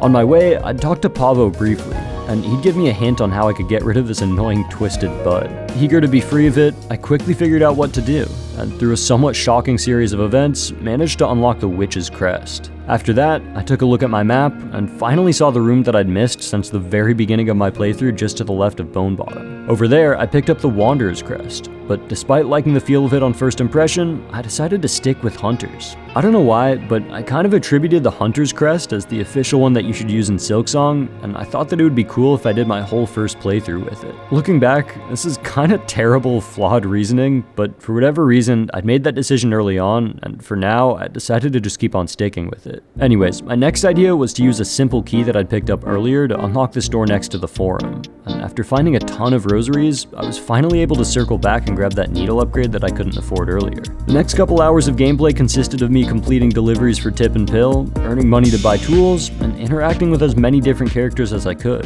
This would eventually culminate in a rather unexpected wish on the board. Final audience, attend this Sentinel's request, Hunter in Red. Meet in halls high, the chamber of its fellows. The way shall be marked. Second Sentinel! Ooh, final audience sounds super intense. Wayfarer achievement, track the second sentinel by their markers left near Songclave, really? But they said meet at the High Halls. Are there any markers over here? Yeah, this is a second sentinel marker. Okay, I'm not tracking it from all the way over by Songclave. Let's track it from here. That was so much easier. This is 100% a boss fight against the second sentinel. That's devastating, man. I didn't want to have to do this. Oh man, this is gonna be hard, isn't it? I'm here, Gilded One. Yanara.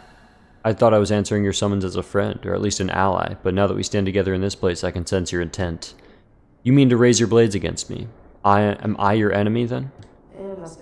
The defense of the sacred citadel and the voices that fill it is the eternal duty of the sentinels. Termination is the necessary fate of all those enthralled by the whispering silk.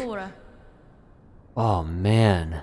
Unsure as the sentinel, both haunted and innocent you seem. With regret, the sentinel must test the strength of your will. Oh man. Okay. Distance seems really helpful.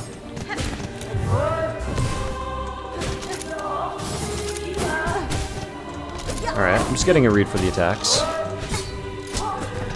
This is a kind of slow-paced fight right now. Oh, that's Lace's move. Ouch. A heal soon would be really helpful. Alright, that's fine. I didn't really want it anyways.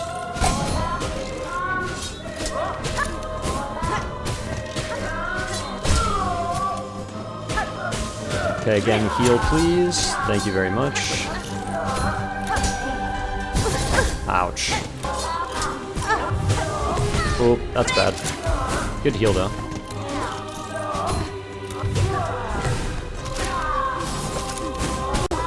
Damn. Okay, I need a heal. Oh wait, I already beat it.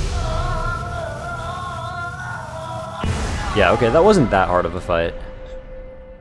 Really, really cool though.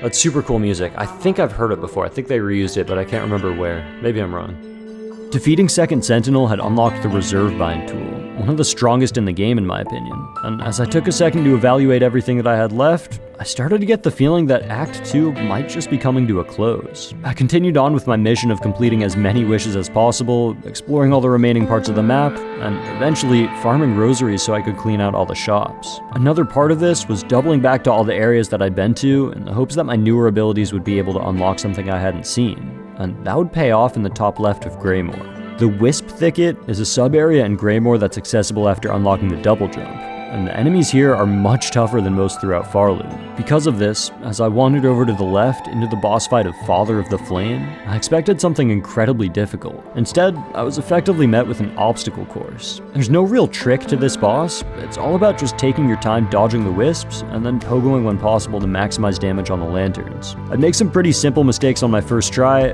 but I focused up and I was able to take down Father of the Flame on my second attempt. I didn't know it at the time, but this would be my last boss fight before I entered Act 3. I was in the home stretch.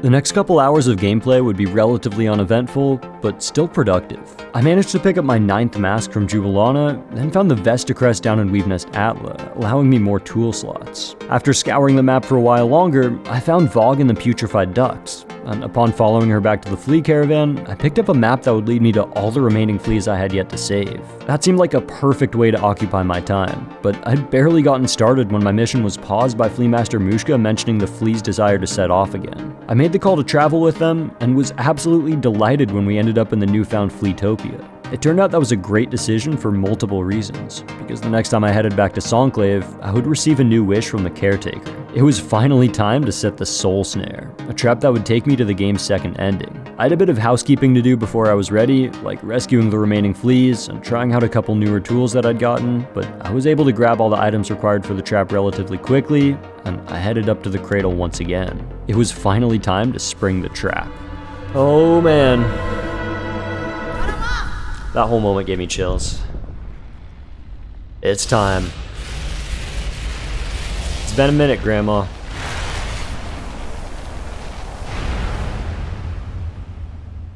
Let's see what you got. Okay, I forgot this fight is low-key just kind of easy. Go Cogflies. Okay, that was first phase. Healing for 4 is so overpowered.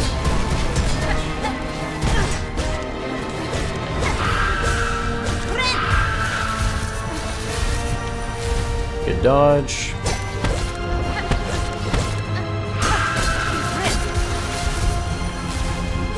Nice, that was a little bit lucky. Okay, that's it. Hold the needle in.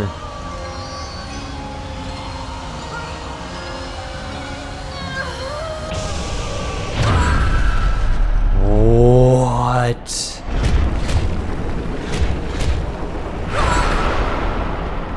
This trap looks crazy. Is that the Void?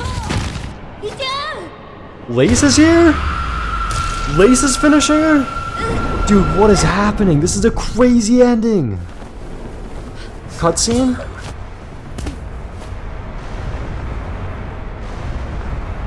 Lace just made a sacrifice. Are they just gone? Dude, what is going on?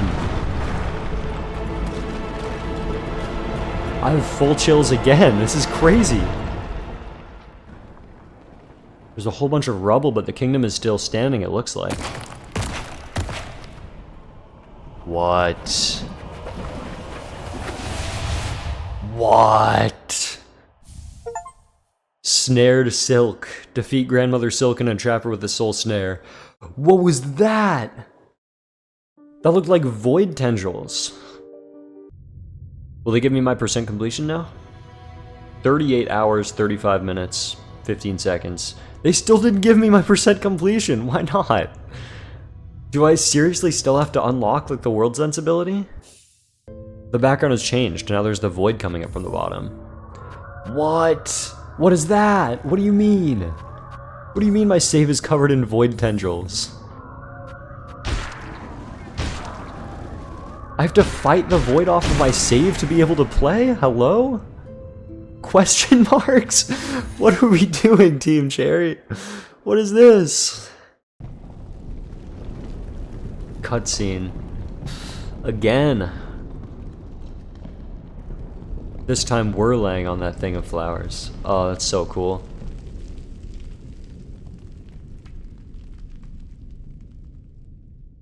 Are we gonna wake up there? Oh, Act 3. There it is. Abyss. Whoa. No way. I had finally made it to Act 3.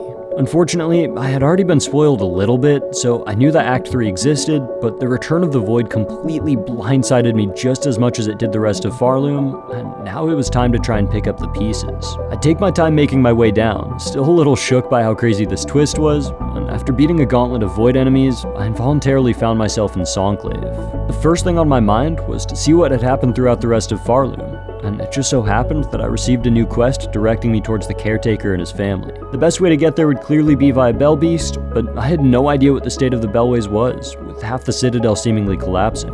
The Ventrica outside of Songclave was included in that destruction, so I had to take a short trip through Coral Chambers to get down to the Bellways, and I entered the room a little nervous, but hoping for the best. Okay, if you tell me that the Bellbeast is in trouble or is consumed by void, I will lose it. No! No! No! No, man. This is the worst day of my life. This is actually the worst day of my life. To my utter dismay, the Bellbeast was in fact in trouble. I was a bit confused at first, thinking the Void had somehow transformed the Bellbeast into this monster, but I quickly realized it was a different thing entirely, and I had to lock in to beat it. My first couple attempts did not go well at all, as I took a ton of damage while trying to figure out the moves, but my third attempt had a little bit more going for me. First of all, I'd been using this Injector Band and Multi-Binder combo for a little bit now, which gave me insane healing power, but I hadn't really gotten to use it on my first attempts because I was dying so quickly. Now that I understood the attacks a little better, I would be able to actually utilize my healing and stay alive for much longer. Second, I switched away from the Cogflies and tried to use these saw blades, reasoning that they'd be able to get consistent good damage while the Bell Eater was on the ground. The saw blades would prove to do absolutely no damage, but I'm gonna say that they made a difference in spirit because for whatever reason, this next try would go far better. Just one hit away from a heal. So I'm not in a good spot right now, but I should be fine in a second. No way that it reaches me up here. Perfect. This may be a little bit risky, because now I'm such low health, with no heal anywhere near.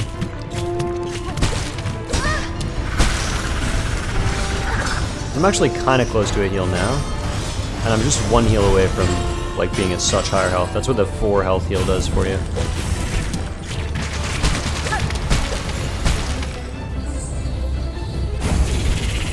Oh. No way! My goat has returned! The Bell Beast saved me! Oh my god, this is the best day of my life now! Where are you, buddy? Yeah! Hell yeah! Ada. Ada. Oh, that's what she always says. I wonder if that's the Bell Beast's name.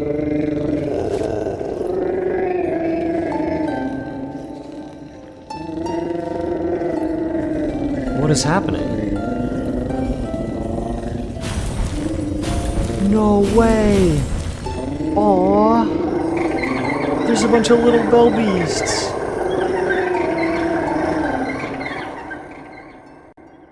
Oh, that was adorable! Learned the Beastling Call. Mimic the song of the Bell Beast, summon the Beastlings, and return together to their mother. Bonded. Learn the Beastling Call. Not only had the Bell Beast come back from beyond the grave to save me, but she'd also taught me the Beastling Call, an ability with a similar mechanic to Hollow Knight's Dreamnail, and one that would be absolutely invaluable from here on out. I'd gone from being in utter shambles to feeling on top of the world in just a couple minutes. But unfortunately, this moment of happiness in the kingdom of Farloom would not last long. This kingdom had just been torn apart by the Void, and it was time to figure out what had happened, and time to make things right.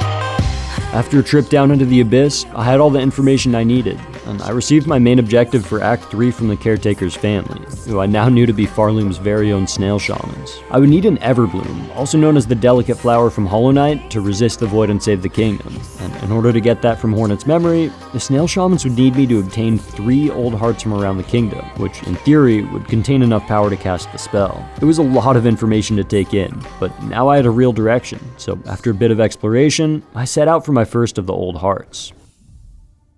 Well, I have a few things that I can do now. One of them is talk to you, which I have no idea how to get to you. I'm guessing I have to go through Shellwood, but there is a chance that I have to go through this area. Or through the Underworks. It's either Shellwood or it's here. And I did just very recently hit all of these walls in Shellwood. I haven't really... I can't remember if I've checked anywhere on the left side of this elevator shaft. Or the left side of down here. So I'll do that first, I think. Unfortunately, I didn't go with my gut, and ended up trying a bunch of other ways to get there first. But eventually, I found the secret path by going up above this collapsed elevator, and then looping back around into the left. I was a little confused by this environmental puzzle for a second, but before too long, I made my way past it, and I encountered one of the greatest characters in all of Silksong, Seth. Most people know the story by now, but just in case you don't, here's the simple version. Seth Goldman was a kid who was tragically diagnosed with Ewing sarcoma, a rare type of bone cancer, and since he was a big fan of Hollow Knight, he used his Make-A-Wish to meet with Team Cherry. He drew this concept sketch of a boss, and he was able to help Team Cherry turn it into an incredibly memorable fight. He passed away later that same year, but is mentioned as the very last name in Silksong's credits, and his character lives on in-game even after you defeat him. These factors, along with it having incredible music and just being an insane boss fight, make Seth one of the most emotional and memorable bosses in the game. He's also really difficult. My first few attempts all went the same way, with me getting kind of obliterated, but as I started to learn the fight a little bit more, I realized that this was kind of like the fight with Chakra. Seth has the same type of explosive, charging moves and quick movement, but he also has a few other tricks up his sleeve, and for whatever reason, I found his moves a bit harder to read than Chakra's were. Also, he has a shield, so that makes it tricky. Fast forward about 10 minutes though, and I was finally starting to get the hang of his attacks. I actually remembered how to use my claw line again, which helped a lot, and I was able to get some really effective fleabers off, making it to Seth's second phase for the first time. I may have died instantly, but it was still huge progress. Even still, I was having a hard time celebrating. This doesn't happen very often to me, but the whole backstory behind Seth and the collapsing environment in combination with heart-wrenching music by Christopher Larkin was getting to me, and I had to just do my best to subdue the emotions a little bit and stay focused on the fight. I wouldn't have to wait long, as a couple attempts later, I'd make a breakthrough in a way that I didn't really expect. Wow. Okay, I don't know how I'm alive. I think maybe that's my problem. Maybe I just need to play fully defensive and try to not go in for extra attacks.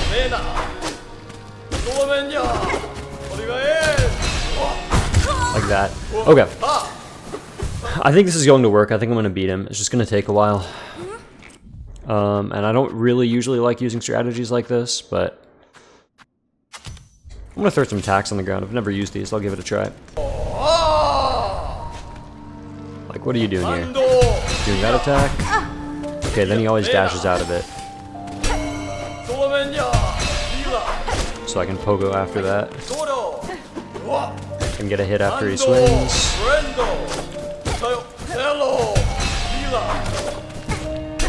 Yeah, this'll work. Make sure that I'm at full health. I'm playing aggressive again without even like trying to. It just is, this fight feels so fast-paced and invites so much aggression, but if you actually buy into that, you're gonna be screwed. I'll throw some attacks on the ground.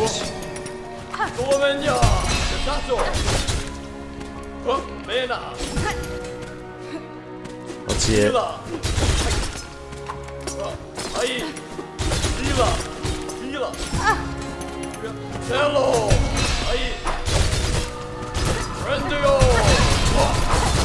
I did the thing again. I played way too aggressive for a second. It's so hard not to. Let's see, he'll go down, he'll dash, I can pogo, get an extra hit. Boom. Come back over here.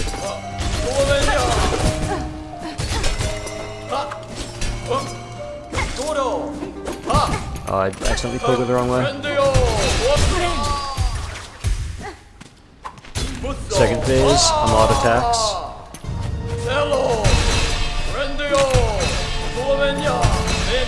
To the music.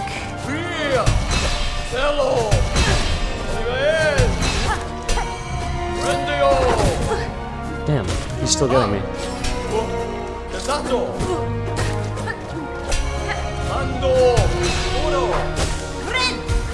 Good heal.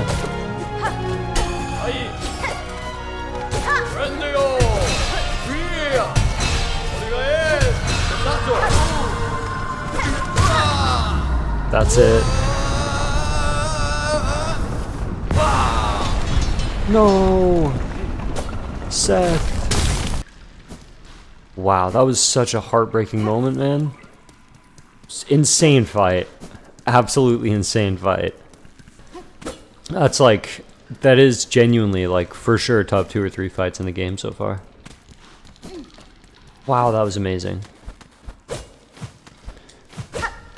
Whew, okay. I had to take a second to compose myself after taking down Seth, but I was also excited for what laid ahead. so before too long, I continued to head to this massive fountain. Seth had been an amazing challenge, but now I was ready to claim my prize. After all, it would make perfect sense for Seth to have been the one guarding this ancient heart of the woods, right? I'd done it. That was what one might expect, and was certainly what I expected, but upon entering into this memory, I got completely blindsided by another boss. Nyleth is the real ancient being whose heart I was supposed to claim, and she wouldn't go down without a fight either. This battle threw me off a bit at first, and I didn't think it was my favorite, but the more I played, the more it grew on me. The attacks are simple enough, just projectiles and thorns everywhere, but the thing that makes this fight really unique is the fact that Nyleth is almost permanently on the wall. Once the floor gets taken away from you, it almost feels like the room has gotten flipped 90 degrees on its side, and I think it's one of the best bosses in the whole game in terms of forcing you to use every ability you have. Clawline isn't just an intuitive choice for this fight, it's practically a requirement, and using that in combination with pogos, delayed double jumps, and the Drifter's Cloak allowed for some incredibly fun sequences of movement that I may not have discovered otherwise. My first couple attempts weren't actually that bad, but then I found myself at a bit of a roadblock, really struggling to find the right timings on everything. Even still, I made progress every attempt, regardless of if I got far or not, and I slowly learned what movement would work and what movement wouldn't. Thankfully, it didn't really take me that long, as after around 15 minutes of trying, it all culminated in some of my finest gameplay yet.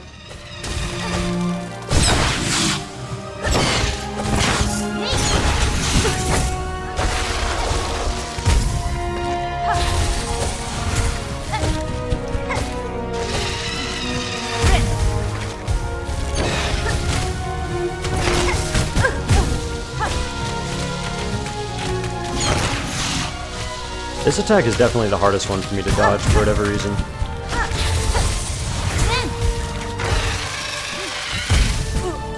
That's brutal, I didn't have enough silk for my harpoon.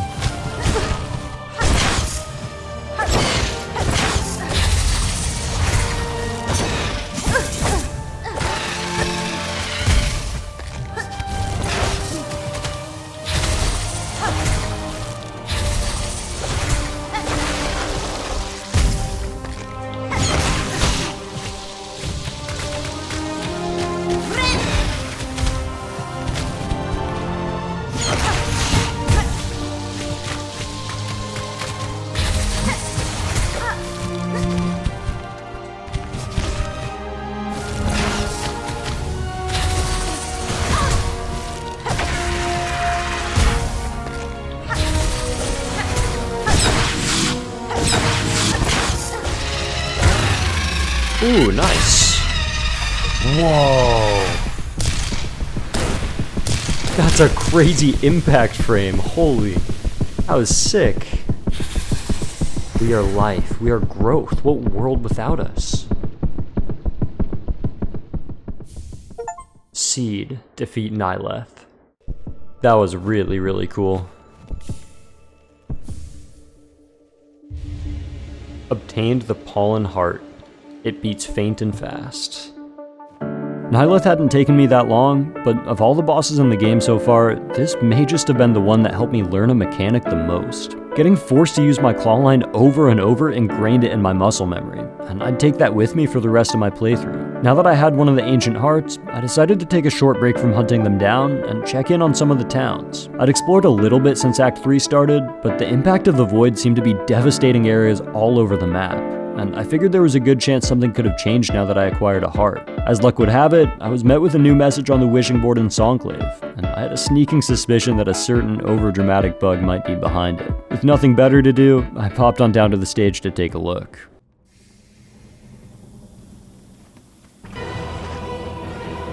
What?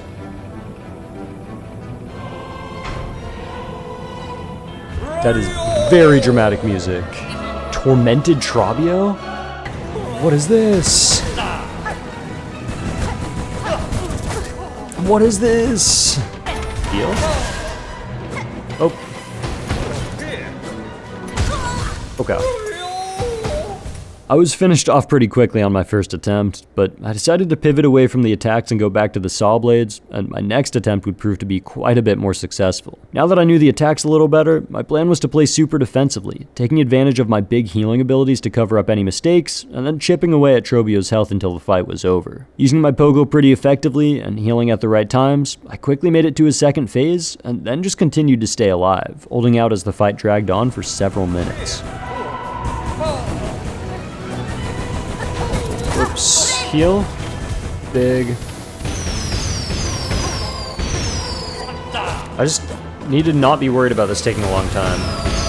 It's okay for it to take a while.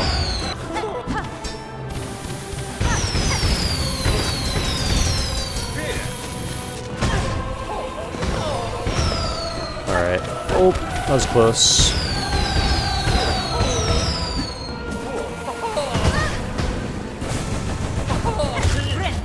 Nice. That's huge. I think it was second try, right? Oh, he's even more dramatic this time.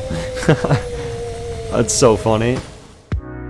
Now that I'd granted the only wish available in Songclave, I decided to continue on to Bellheart, hoping to find something on the board there as well. To my delight, there were two things. One of them was our next boss fight, a battle against the Pinstress, but first I had to take care of the other, which was far more pressing. Apparently, something terrible had happened in Fleetopia, so I headed there immediately, fearing the worst, and was thankfully met with the Festival of the Flea. I somehow managed to get sidetracked there for almost 40 minutes before pulling myself away, and then it was time to duel with the Pinstress. This was a fight that I really felt like I should have beaten first try. She has a whole set of moves that are all reminiscent of things we've seen before, with the same needle art as Second Sentinel, and the same vibe overall as Gorb. It might not be the same game, but close enough. Unfortunately, I got comboed pretty heavily and sold my first attempt after a minute of decent enough gameplay, and then I just completely collapsed on my second try, getting hit by everything. My third try, though, I locked in, and I was able to handle her with relative ease, getting lots of needle strikes in, and saving my heals for all the right moments. With the Pinstress defeated, it seemed like the perfect time to go for another heart, and I decided to head for the Hunter's Heart first. The only problem was figuring out how to get there. I actually managed to make the connection between the Hunter's Heart and Hunter's March, but I didn't think it seemed realistic for the entry point to be all the way over in the ladder, as it would have to cross through far fields, and I'd already scoured that area before in Act 2. Instead, the thing that made the most sense to me was a connection point in this suspiciously shaped section of Greymoor, so that's the direction I would end up heading. I found something there alright, it just wasn't quite what I expected.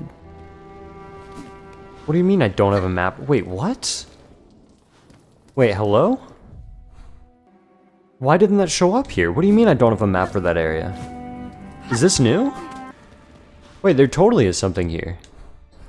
This is 100% how do you get to this enemy. That's crazy. Oh, wait. Of that fair land, I am the last, now to remain till the end, and remember the splendor that was. No more talk, warrior. Permit me this final moment of memorial. As you wish, sir. I shall disturb you no longer. I feel like I could do something there, but I just said that I wouldn't disturb him anymore, so I'm not going to.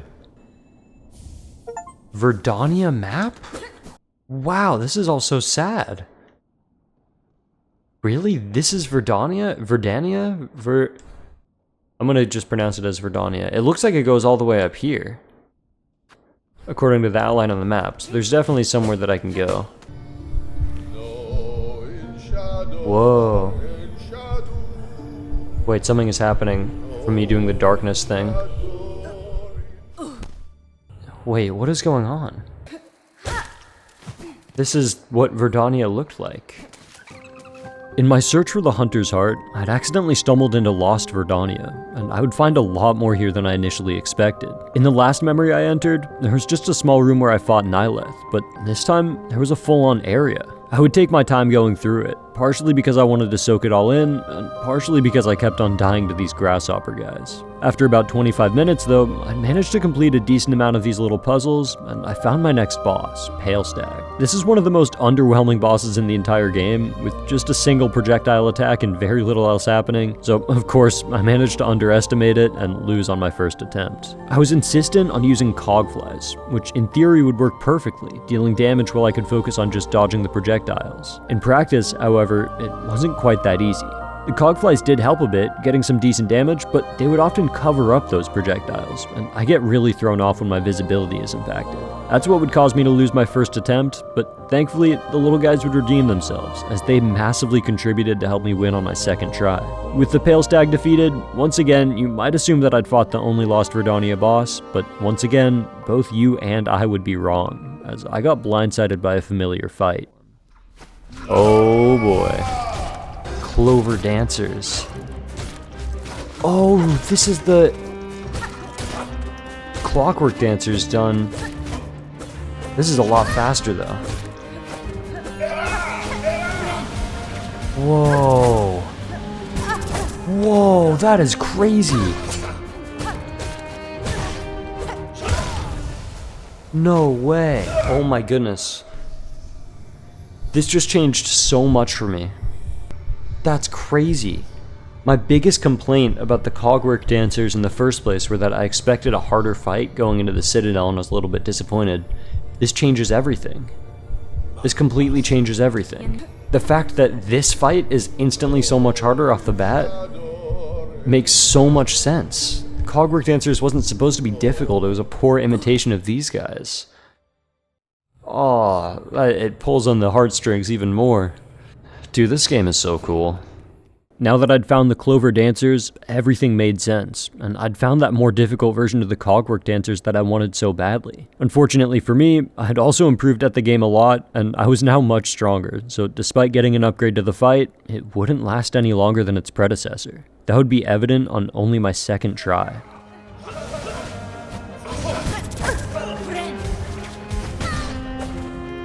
Damn, I can only hit the Green Prince.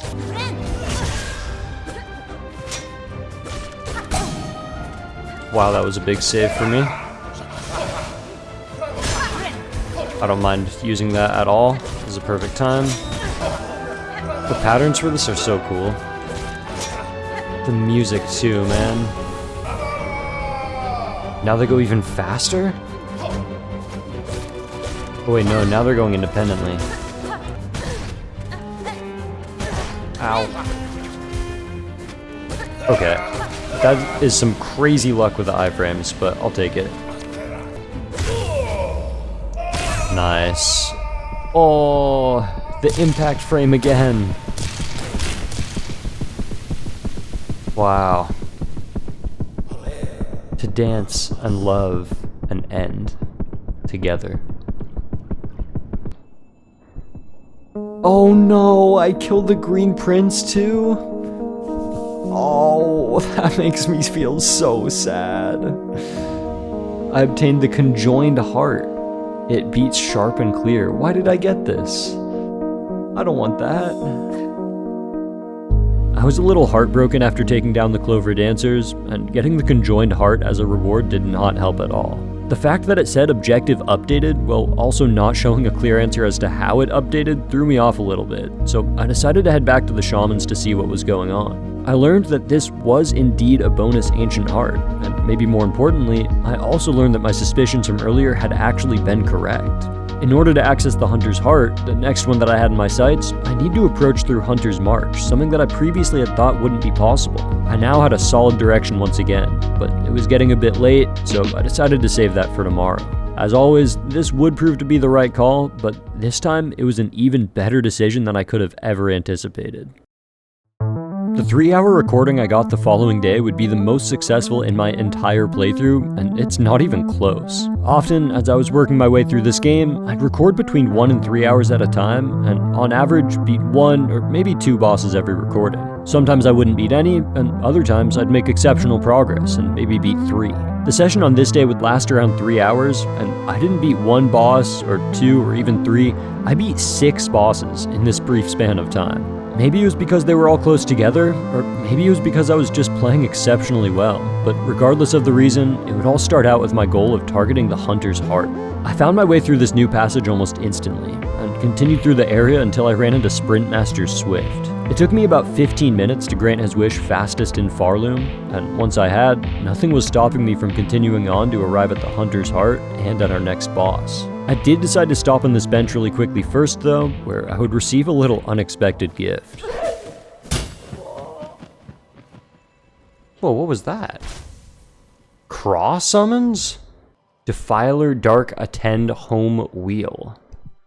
That's the black rag that I was seeing everywhere in Crawl Lake, like over here. I was seeing that everywhere. Well, I'm gonna do that later because I'm in the middle of something right here. But thanks for summoning me, Cross. Pale beast, bringing ruin. We had sensed it. You writing harsh our final fate.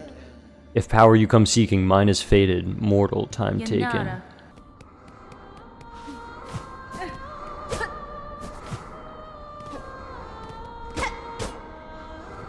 Whoa. It sounds like someone's singing over there. Wow, that sounds so cool. They're making me go all around this. This is like a coliseum. They're all watching. I'm stepping into the arena too. Oh, no way. They gave me the challenge. This boss is gonna be intense, isn't it? This setup is already so cool. Alright, let's see it. That's so cool that she's like singing along with the music. Whoa. I've not fought you guys yet.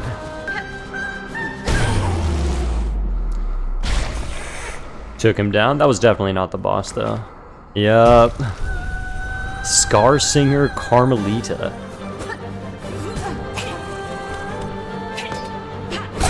Whoa. Yeah, I'm just gonna try to get a read on the attacks at first. Use the reserve heal. That's like the same attack that Moorwing does. Okay. That is so sick. That is one of the coolest setups to a fight that they've had in the entire game so far. If not the coolest for me. It was finally time for Skarrsinger Karmelita, another one of the fan favorites, and theoretically one of the toughest bosses in the entire game. My first attempt had gone fine enough, as I spent most of it in awe of the arena and build-up, but I wasn't worrying too much about actually beating the fight. That would come in a little bit. For now, my main goal was just learning the moves to the best of my ability, and any further progress would be an added bonus. I managed to knock her down and make it to her second phase on only my second try, but after that, I didn't really see much progress. After 25 minutes of making it about the same distance through the fight every time, I decided I needed to switch things up, so I headed on back to the bench. One of my main issues so far was I was consistently taking longer than I probably should have to get through the ants before Karmelita, and often I would take a decent amount of damage on the way. Not really knowing what would happen, but feeling like something needed to change, I decided to finally switch crests, something that I'd been reluctant to do for my entire playthrough. I settled on the Wanderer's Crest, as it had felt good when I briefly equipped it earlier. I figured that quicker attacks would probably help out in this fight. A little unsure of myself, but sticking to my decision, I entered the arena once again. This will take some getting used to. I don't know if I actually want to commit to this, but I wanted to try it once and just see how it goes.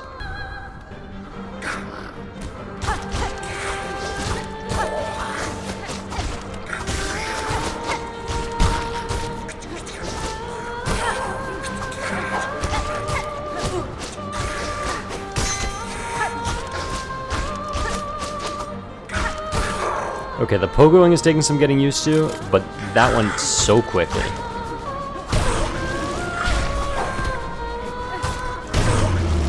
Okay, I incinerated those guys. I melted them. This is crazy. Switching to Wanderer's Crest had given me immediate results, and my movement had never felt better. If anything, it was too good, as I started playing way too aggressive, pulling off some crazy pogos and dodges, but then following it up by jumping straight into Karmelita's other attacks. Even if it wasn't the most effective, it still felt amazing, and I couldn't help but think that my skill ceiling had just taken a huge leap forward. If everything went right, I felt like I could take down Karmelita on any attempt now. It would take about 15 minutes of this aggressive playstyle before I forced myself to calm down and actually play smarter, focusing on defense a little more, and that switch would make a difference almost instantly. I made it through the Ant Gauntlet with full health and almost full silk, the best position I'd been in so far, and despite a shaky start, it seemed like something was beginning to shift. I was blocking attacks that I'd never blocked before, and consistently finding times to heal right after I took damage. I managed to make it to Karmelita's second phase nearly unscathed, and I was in the zone. I want to just get the heal off. Use the reserve one.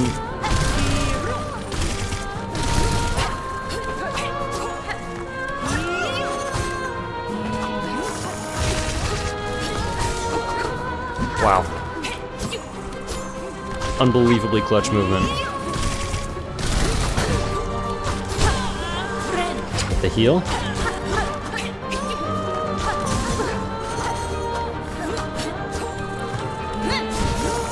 Oh, that was bad. I'd love a heal if I can get one.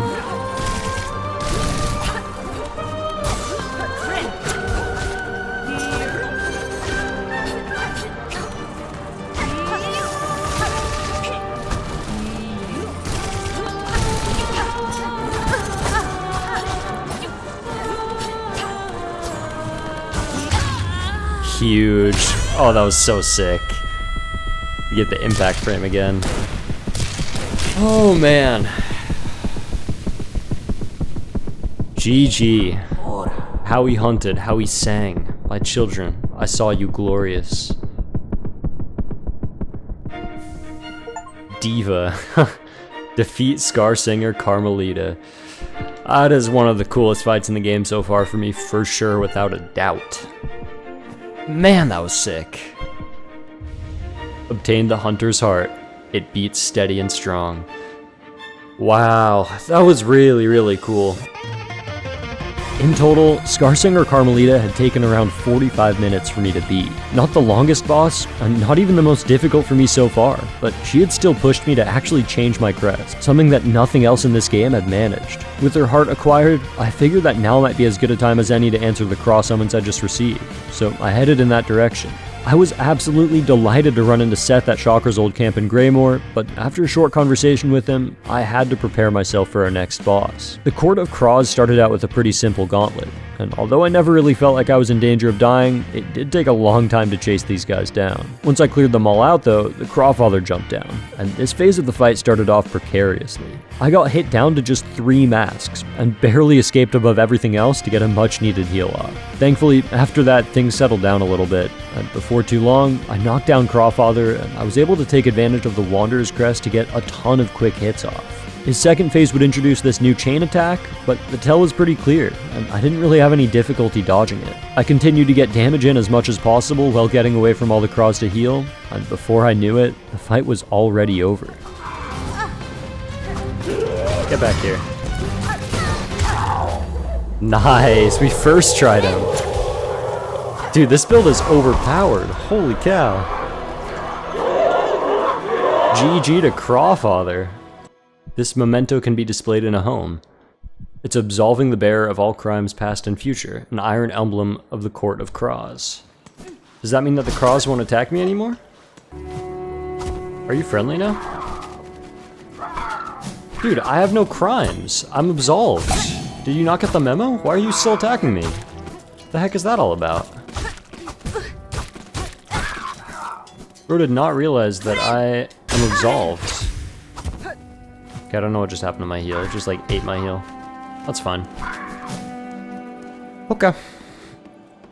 Well, that was a cool little side quest thing. Crawfather and his entire court had been taken down in 1/10 of the time it had taken me to beat Karmelita, as I beat him on my first try without ever really feeling too uncomfortable. With that result, it pretty much cemented the Wanderer's Crest as my new first choice, and it also gave me a few new things to add to my Bell home. Wanting to see what that would look like, I headed back to Bellheart, but I would find a lot more than I expected once I arrived. There was a new quest on the board with a mask shard at stake, and Gilly, a character who had been great to me so far, was in trouble. I had to take action quickly. I ran into the goats Garmin and Zaza on my way, who were looking a little run down, but then, before I knew it, I had arrived at my end goal and promptly fell into a trap. Gurr the Outcast was the thief behind this whole thing, and he would actually destroy me on my first attempt. I think the main reason was that I just let my guard down a little bit, but in the moment, I decided that I wanted to switch back to the Hunter's Crest. My reasoning was that it would give me an extra tool slot for Cogflies, allowing me to attempt a similar strategy to what I'd done against Groal and the Pale Stag earlier on, and it would also give my needle a little bit more range. It gave me room to bring back my multi-binder injector band combo too, giving me a big bonus to my healing. All of those factors did end up helping the fight go much smoother on this second attempt, and without much trouble at all, I was victorious against Gurr. Without much more to do in this area, I headed back to Bellheart to claim my prize, and I was surprised by yet another new wish. Oh yeah, the mask chart, I totally forgot about it. That was why I did this whole thing. Very cool. Hero's Call. A distressed bug was heard calling for help near the bellway atop the great sandy steps. Will no one come to the sad wretch's aid? I mean, there keeps on being new cool wishes here. I'll just do it, I guess.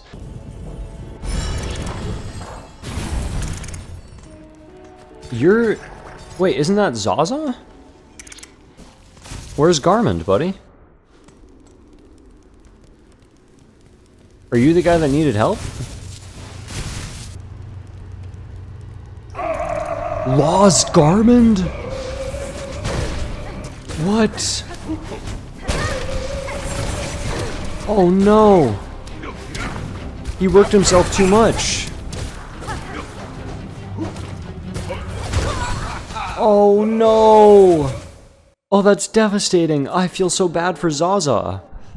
Alright, we're switching up the build again. We're going back to the other one. We're going back to the Wanderer's Crest build.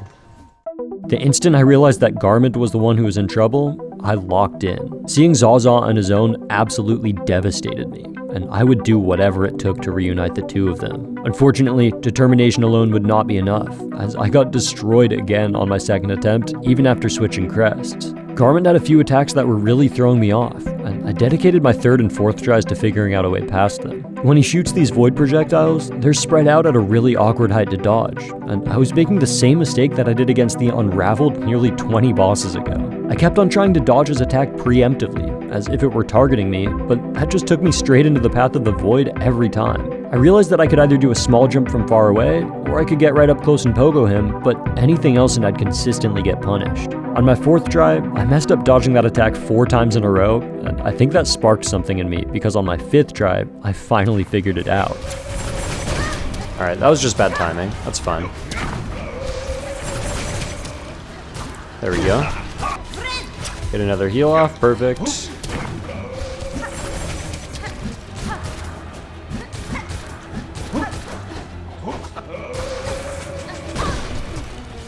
Okay, that's fine.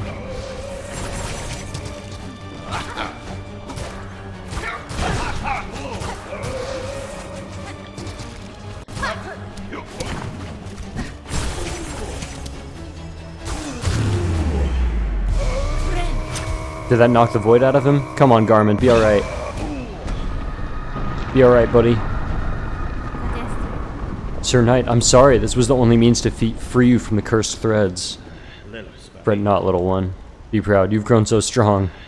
Zaza, let us just rest a little, and then we'll be away. I feel so bad for Garmond. I hope that I see him again and he's alright. Because that did hurt a little bit.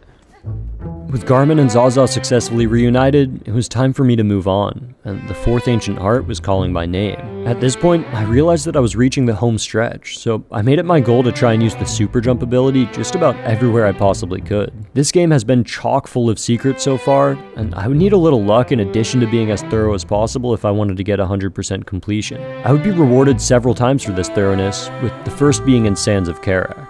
At one point, just before I got to Sands of Karak, I accidentally bumped my microphone, turning down the dial for my own voice, so you won't get to hear my reaction to the next hour or so of gameplay, but I was pretty excited when I stumbled into Voltnest. This was an area that I'd seen in the Memoriam ages ago, and finding it was something that I'd been anticipating for quite some time now. Unfortunately, the boss that I would encounter at the end was a bit of a letdown. Voltverum in theory is a really cool concept, with constant electric attacks keeping you on your toes while looking amazing, but in practice, it ended up being pretty easy. The tells are all straightforward, and this fight is only a single phase, meaning I was able to take it down on my first try in just over a minute. Of course, I did manage to die on my way out of Voltnest, but that was all the location had for me, so I quickly moved on to the Coral Tower. Here, I was met with a dazzling water world contained within Crust King Khan's memory, and I spent a little more than 10 minutes clearing room after room of enemies. I was expecting to run into a boss at some point, but it would take far longer than I predicted, as rooms just kept on coming.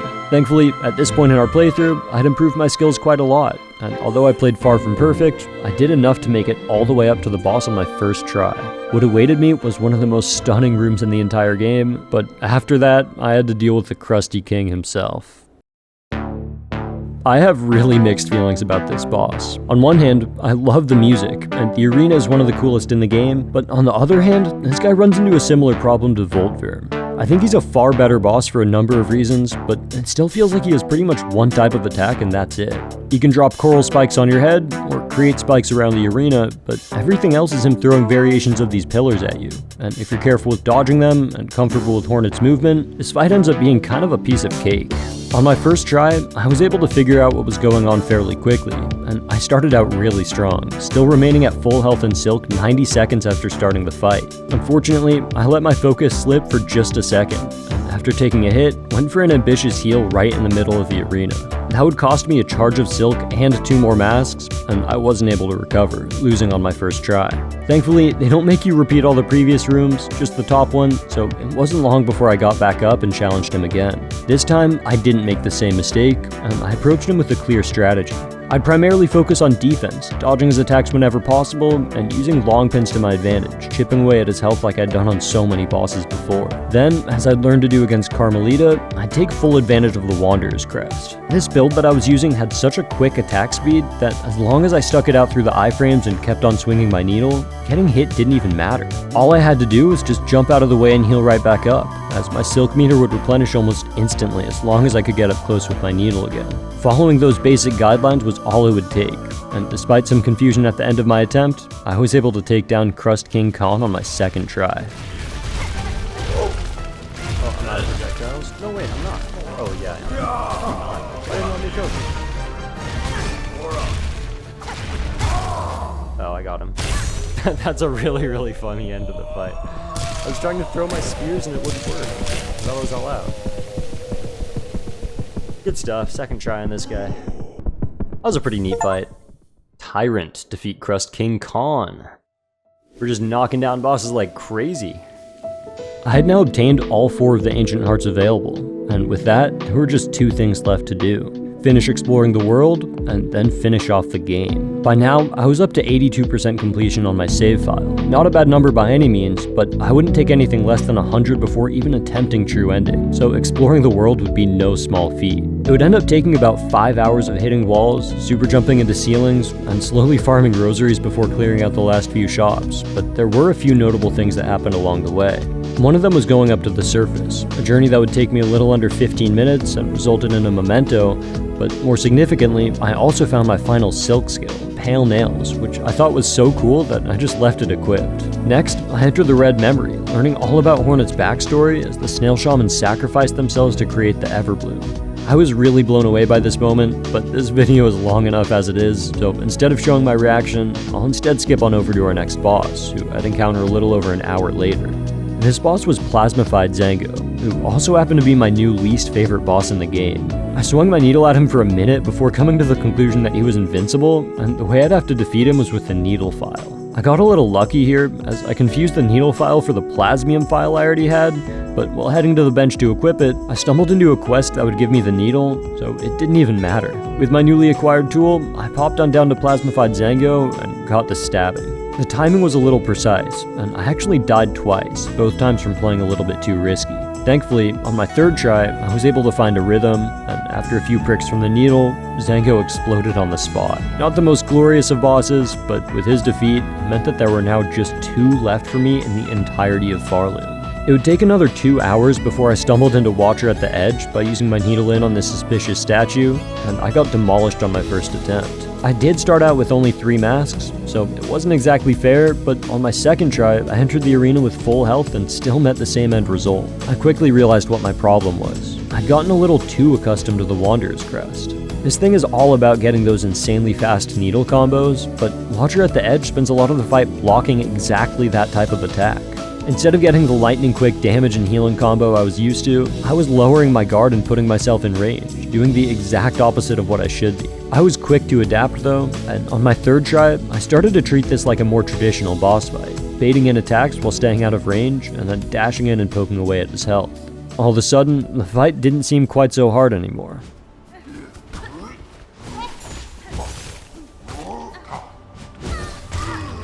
Nice. That was cool. I wonder if he'll give me anything. Oh, second phase.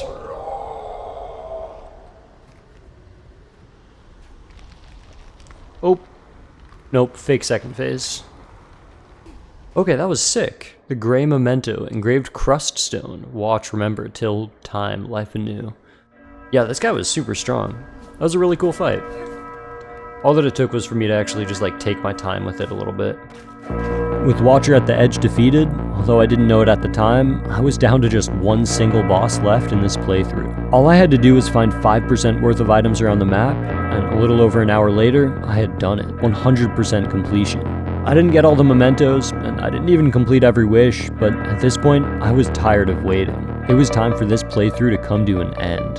I headed back down to the Abyss, where I was met with Lace once again, and after a little heartfelt chat, I plunged into the void, the Everbloom keeping Hornet safe as I descended further and further into the heart of the Abyss. Before long, we entered the arena, and I was finally confronted with the true final boss of Silksong, Lost Lace. One thing was apparent as soon as this fight got going. This boss was going to be hard. She had so many moves to choose from, and it seemed like all the ones I'd seen before had been modified, so what had previously worked as a counter resulted in my taking damage instead. Despite my best effort, I had lost the fight almost immediately. I felt like I knew what was coming after that, but on my second try, I did even worse. So bad, in fact, that I decided to reactively switch back to the Hunter Crest again, thinking that my build was the problem. I did end up doing better, knocking her down once, but I was so used to the Wanderer's Crest now that Hunters felt terrible to play with, so I switched back immediately. I was hoping to find some miracle solution that would help me beat Lost Lace in just a few attempts, like I'd been able to do for the last several bosses I'd encountered, but unfortunately, that wouldn't exist this time. The only way to make progress here would be with repetitions, studying her every move and coming up with counters for each one slowly but surely.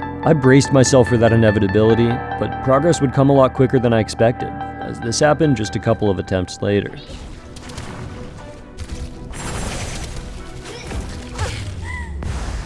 That has to be a fake out. I don't believe it for a second. What's happening?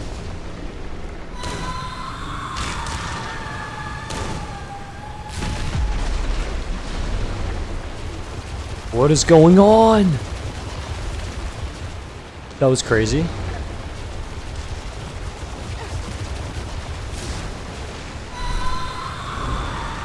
Dude, what is happening? Okay. Yep. That was expected. And I'm dead.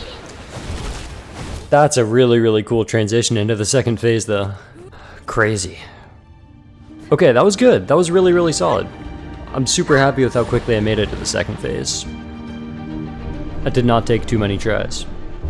I had made it to the second phase for the first time, and now the end started to feel like it might be within my grasp. On my next attempt, I went straight back to getting destroyed, but now that I knew I was more than capable of making it to the next phase, I just had to try and replicate what I did previously to get there. I decided to play super defensively for a little while and go back to watching the attacks, but at this point, I was at a weird in-between stage. I wasn't getting blindsided by seemingly undefendable attacks anymore. I could see what I was supposed to do to dodge them, but I just wasn't reacting in time. The only solution was more attempts, and as I put those attempts in, the progress was undeniable. Just a few tries later, and I started getting sequences where I dodged every single one of Lace's attacks, figuring out the spacing and staying just out of range, and then before too long, I got super lucky surviving this flurry, and I barely scraped my way into the next phase for the second time. It went about as expected, but my consistency was improving. I started to use my Silk skill a little bit more, with the Pale Nails equipped, and eventually, I realized a few things about this fight. One of them was that the best time to get hits in was when Lace had already committed to an attack.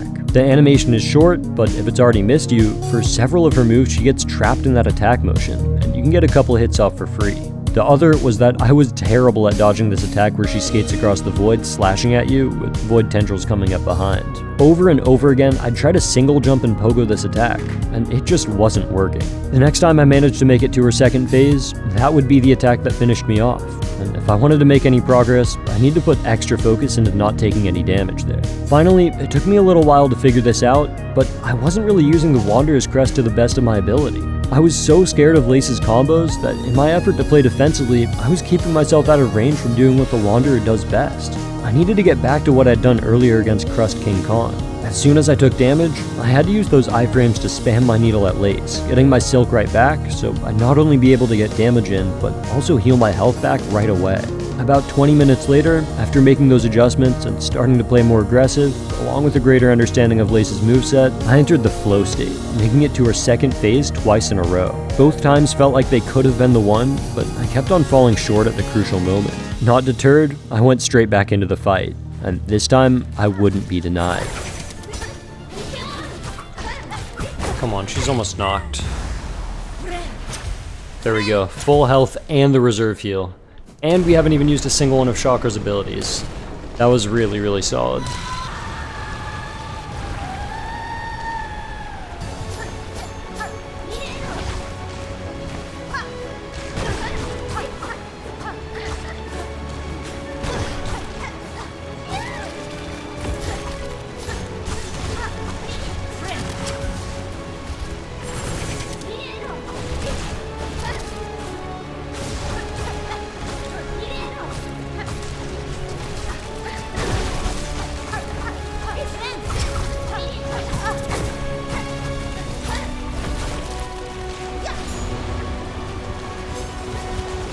Damn, that was pretty terrible timing for me to use that.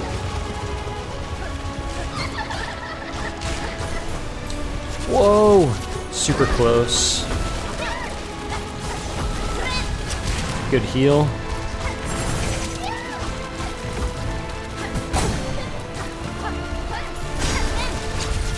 Good time to use the reserve heal, except she just does 3 damage to me. Okay, my fault.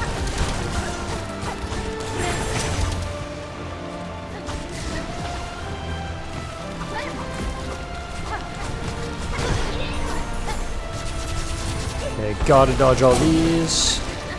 Thank you so much, Magnetite Dice. No way, right? Is there a third phase? Did I just do it?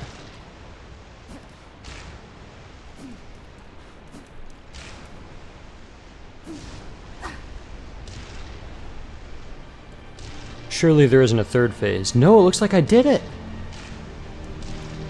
No way. Take.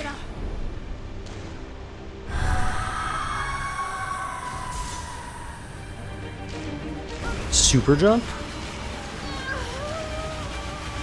Whoa.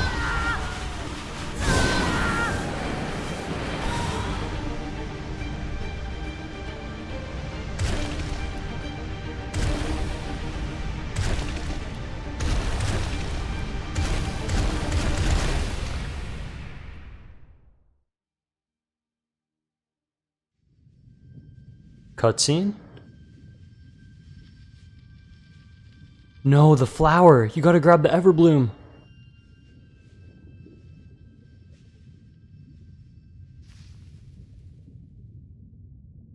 Wait, it's gone?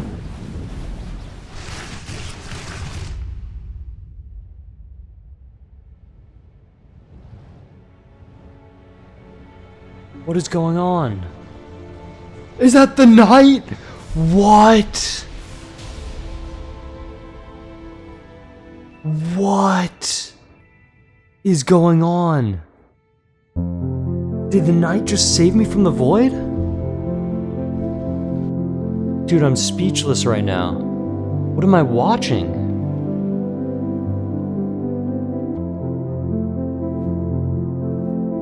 I just gotta watch it all play out.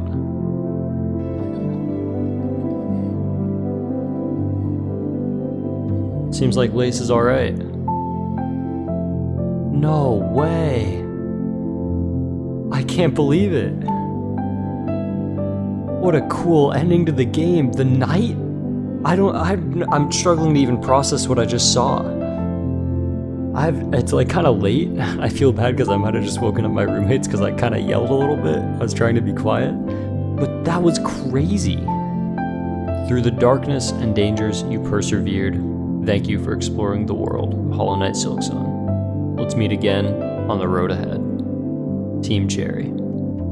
That is how I beat every boss in Hollow Knight Silksong. I hope you enjoyed hearing about my experience with this incredible game, and if If you got something out of this video and you want to see more content from me, subscribing to the channel helps me out a ton. Also, music is a huge component of how I make videos like this, so please check out the incredible artists who generously allowed me to feature their music in this video. I've put the credits for those artists along with timestamps for where their music was used in the description. It'll probably be a long time before I do another project of this size again, if I ever do, but expect to see a lot more content on my channel in the future. Probably a little bit shorter next time. Thanks for watching, and have a good one.